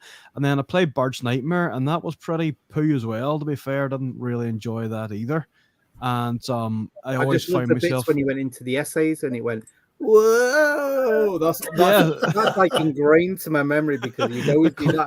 The cutscenes were really good, but I totally agree. It's like, the only sort of satisfaction I got out of playing a Simpsons game was playing the arcade. And Turtles arcade was unbelievable, but at least you could get that on different consoles or whatever. But the Simpsons didn't, for me personally, like, I didn't like Road Rage. I didn't like there was a wrestling one, and I just feel that Simpsons never really hit the mark when it came for personally for me. They didn't hit the mark when it came to games.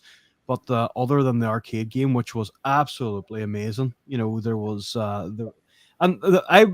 you mentioned Eddie earlier on too, that was it Goof Troop play that game with two people? I find that with the Simpsons arcade game as well, if you played that with a couple of people, was really good. In the way you could collab, and like I think Lisa and Marge, you could jump on each other's shoulders and do special moves and stuff. And Marge had the Hoover, and I think if you combined the skipping rope and the Hoover or whatever together, you had like the super weapon. And I found that was, and you know, it's like, again, this is sort of going off topic, but the nostalgia from going to the arcades, and you know, you were playing Simpsons, was a 4-player game, and someone else would come in and say, "Listen, can I fire a pound and join you or whatever?" Or 50p to play, like, and you'd end up maybe 3 or 4 of you playing the game anyway, you know, 4 strangers and having a bit of banter with it. But yeah, I think that's a game that could even come out now, and you know, on PS4, PS5, Xbox, download whatever it is, and would have a massive following for that. Maybe it already does, I don't know, but it's that arcade game was absolutely mind blowing, and it was my favorite Simpsons game. Wasn't there a story, Eddie, of a few of you all got on one of the, it was either Simpsons or the Turtles arcade game at Arcade Club, and you just played it to completion? I didn't do it, but yeah, I think like Scott and everyone did it. And it's like, the thing is as well, the one at the Arcade Club, I don't know if you ever seen the one that's like a sit-down cab where you've got the TV, like the Simpsons TV in the background, and that's the screen that you use. So like, it's such a cool, like, unique cab. Very, you don't see it that often. I can remember there was one in Butlins in Skegness, and that was probably the only one I ever saw before. Like, that's a really cool cabinet. If you're ever over this way, and I highly recommend a visit to one of the arcade clubs. Andy's done really well with the arcade clubs. 14th of May, we're all going. Make yourself there. Where's that? Where if I used to fly from Belfast, what airport would I have to fly into? Come to Liverpool. You can stay at mine. It's all right. Liverpool. I go to Liverpool quite often, actually. Liverpool or Manchester. Liverpool.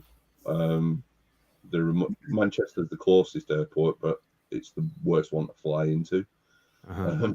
Liverpool's not as close, but there's public transport to get there. But yeah, it's highly recommend it. There's one in Leeds, which is a bit more upmarket, should we say? And then compared to the one in Bury, it's a bit more upmarket. And then someone said the one in Leeds is getting knocked through. They're going into the next room, the next building across. So it actually might be the better one eventually. Honestly, for a guy who started, and this is completely off tangent, but still gaming related. For a guy who started in a small computer shop in Haslingden to have a massive arcade centre in Bury, then have the massive one in Leeds, and now Blackpool as well when it eventually opens. He's done really, really well with it, and fair play to him. Yeah. If you fly over in and come into Liverpool Airport, don't be worried. There's a big net at the end of the runway. I've been to Liverpool, Manchester many times. And, it's good. If I go to Liverpool, the only thing I want to do is go to Almost Famous for a burger. So the thing, if you fly into Manchester, you go into the city centre, there's tram services to Bury, and it's within walking distance of all the public transport in Bury. 14th of May might be too short notice for me, but I definitely would like to come over and meet up with you guys. I've said this loads of times, but you know, it's not a million miles away. It is doable. So if there is something later on in the year that you're going to, we'll definitely do it again. Give me some notice, and I'll definitely like 3-4 months, don't we? I suppose. Yeah. So whatever the one after May is, I could probably make a good stab at going to that one. 100%. Sean, anything you want to add on Turtles, Simpsons games before we wrap up? Not much other than what's already been said by Ian. I've only played the arcade versions. I think I've played any of the console versions, but yeah, great games, and like I say, a lot better before here. You know, even just an extra 1 or 2. But yeah, I'm sure we all played it, Eddie, at Arcade Club, like Paul were on about. There was more than 4 of us, there wasn't there? There was. Yeah, but we kept swapping. I think I might have done a little bit of it. I definitely played it with a few of us, but I didn't do it to completion. I'm pretty sure Scott was one of the people that did it to completion. Right. But I think this was before I was on YouTube. I'd heard the story being told the last time we went to Arcade Club, so I think it was well before then. Have you not been with us? Paul, have you not been with us? Yeah. But I've been with you guys once, and Sean wasn't there, so Sean will be there this time. So I assume it was a different time prior to all the lockdowns and stuff. I assume. Yeah. Fortunately, Goodwin's place can't come because he's a bit busy this month. I'm a bit gutted about that. I do like Goodwin's place. He always brings a smile, and he's a epic car with like Resident Evil quotes on the back and stuff. Like he's like the guy. He's like the beacon and to the place where we go for eating afterwards. We all just follow him. Okay, let me just bring the comments up to date, and then we'll wrap up, chaps. Just give me a second. There's a couple more games people talk about. Jangier Armour mentioned Captain Planet on the Mega Drive. Amazing soundtrack to the cartoon, but always wanted to teach you a lesson, which you didn't want as a kid. Yeah. What was it? Captain Planet, he's a hero. Yeah. That's all you remember about it. That's it. That's it, yeah. Batman the Animated Series games are good, says Liam. Al says maybe we'll get the Simpsons games with all the games on like the Turtles compilation that's coming out. That'd be good, yeah. Keith says Captain Planet was a bit crap on the Amiga. If you got the Cartoon Classics pack, you probably didn't complain too much. I would have done because it's a terrible game. Red 7 says Konami should have ported both the X-Men and the Simpsons arcade games, as we touched on what Eddie said earlier about that. That was based on the cartoon series as well, wasn't it? I think. Not the actual. Well, it might be the comic book. I don't know. They're roughly about the same time. Joe says Krusty's Super Fun House on the Mega Drive is really good. I enjoyed that. Bit like Lemonsy, isn't it? Yeah, it is. I like that. It's puzzle element games. It's quite good. He's got the Simpsons as well. Dylan says Turtles Arcade is overrated. If you ask me, well, no one is. When he played it at Arcade Club, it was just a bashathon to the point that it just bored me. There we go. Al confirms it was him, Craig, Steve, and Kieran who played Turtles to finish, because he told me about it yesterday, I think. There we go. Maybe you had to be a Turtles fan to get it and get the references, but there are better games of its type. Rach says she might be off on the 14th. There might be somebody else for Arcade Club there. Get you sent over. Joe says sure people talked about Aladdin on the Mega Drive as favourite Disney game. Yep. On the Mega Drive. No, it's already been established. It's the Super Nintendo one. Super Nintendo, sorry, yeah. Good game. The Aladdin, a great game, but yeah, totally agree with that. It's a SNES. It's a SNES masterpiece. And then Trevor says Hit and Run on the Simpsons. Yeah, I like both those games and Road Rage as well. Do you know what? I should have played that for the PlayStation one. I've still not played them yet. The Hit and Run. Road Rage was just crazy taxi, but yeah. I always get them two mixed up. Which one is the better one? Hit and Run's the better one, in my opinion, because there's more mission-based stuff in it, whereas Road Rage is just crazy taxi, but skinned with Simpsons. You know what? Fuck it. I'm going to put this. I'm going to put it in the play file. I keep meaning to do it, and I just always forget. Which system do you have it on, though? That's the question. I think I've got it on Xbox and PlayStation 2. Play it on Xbox because it performs much better. I'll double check. Oh, she's got a PC Engine fucking thing in her mouth.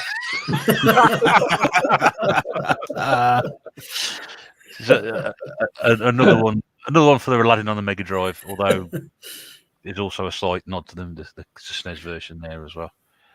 And Rob says the weekend's too early for me. I'm off the weekend after, not that I can afford that shit. It's talked about Arcade Club.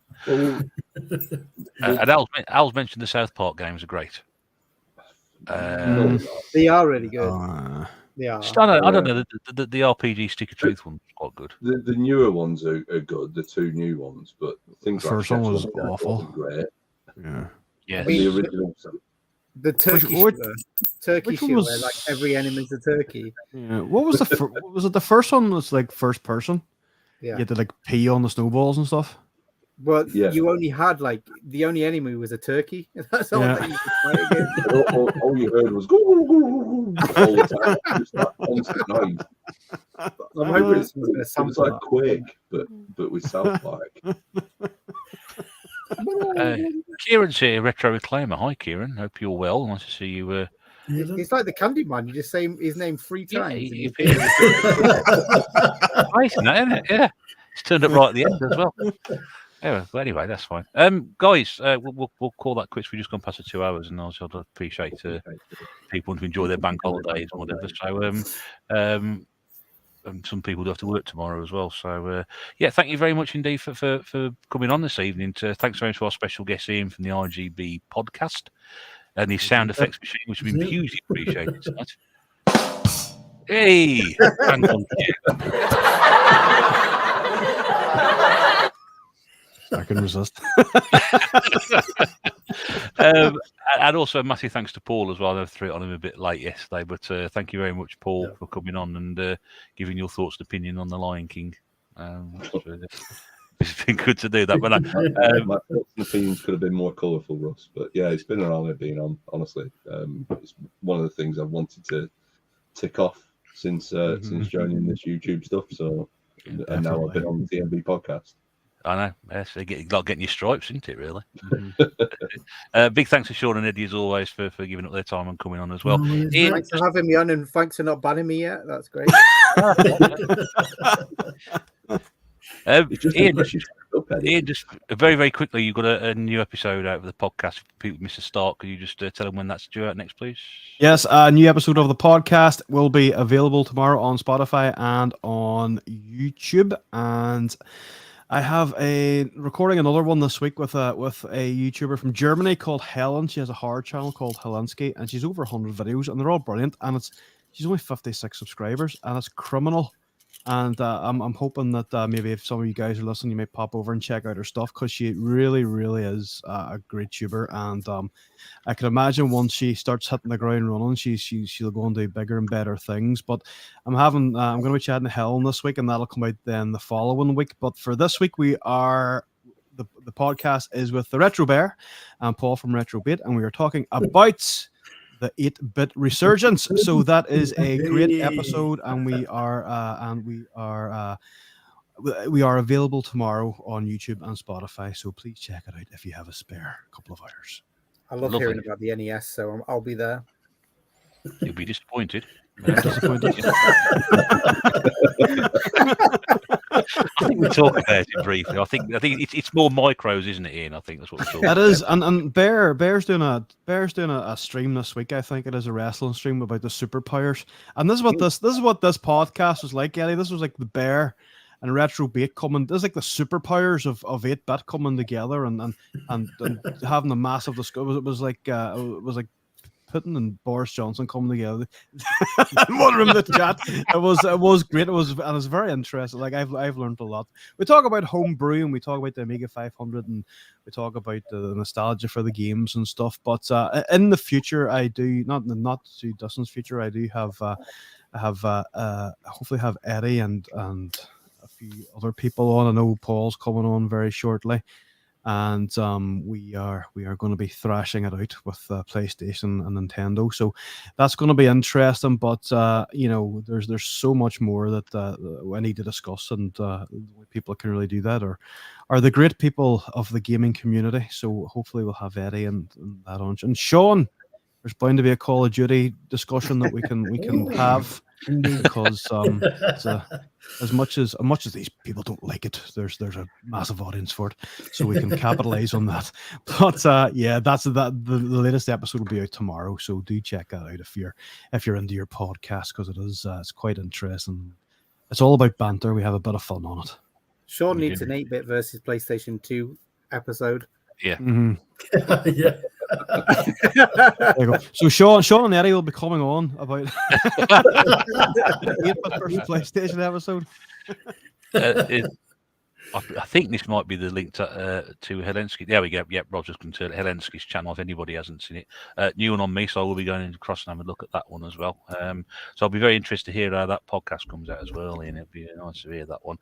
Very, very quickly before I drop everybody backstage, Trevor's mentioned the Birmingham gaming market. That is a week today. At the Custard Factory in Digbeth, where it was last September, and I should be there myself as well. So if you do see me there, be nice. Yeah, that's next Sunday, the 8th of May, 11 till 4, I believe. So I should be there as well. Thanks for that, Trevor. And Yeah, I think Rachel asked for the link to that channel, which Rob's done there. So thanks for doing that, Rob. Right, guys, I'll drop you all backstage. But thank you once again for your time. If you'd like to give everybody a wave before you go. And there they go into the distance, like Bod and his friends. There we go. Okay, lovely. Just a bit over the time tonight, but thanks very much indeed for sticking with us. Hope you enjoyed that interesting discussion there about Disney games, and then on to games based around animated cartoons. Lots of discussion in the chat as usual. Once again, thank you very much everybody who's contributed this evening. Hope we got through all the comments really, really well. This doesn't work as well without you guys out there, so we do appreciate you being here. We are back in 2 weeks' time on the 15th of May. Guests have been confirmed, so we shall get that sorted out over the next couple of weeks. My guests have been in the chat tonight, so I'll be speaking to you about that, about what you want to do for that one. So that's the 15th of May at 8 o'clock on this very channel. But yeah, glad people have been in and enjoyed the show this evening. Always good to have you in. Enjoy the rest of your bank holiday. I know I'm going to do. And this is the Retro Bear saying thanks for watching, and we will all see you again very, very soon. Until then, take care. Bye for now.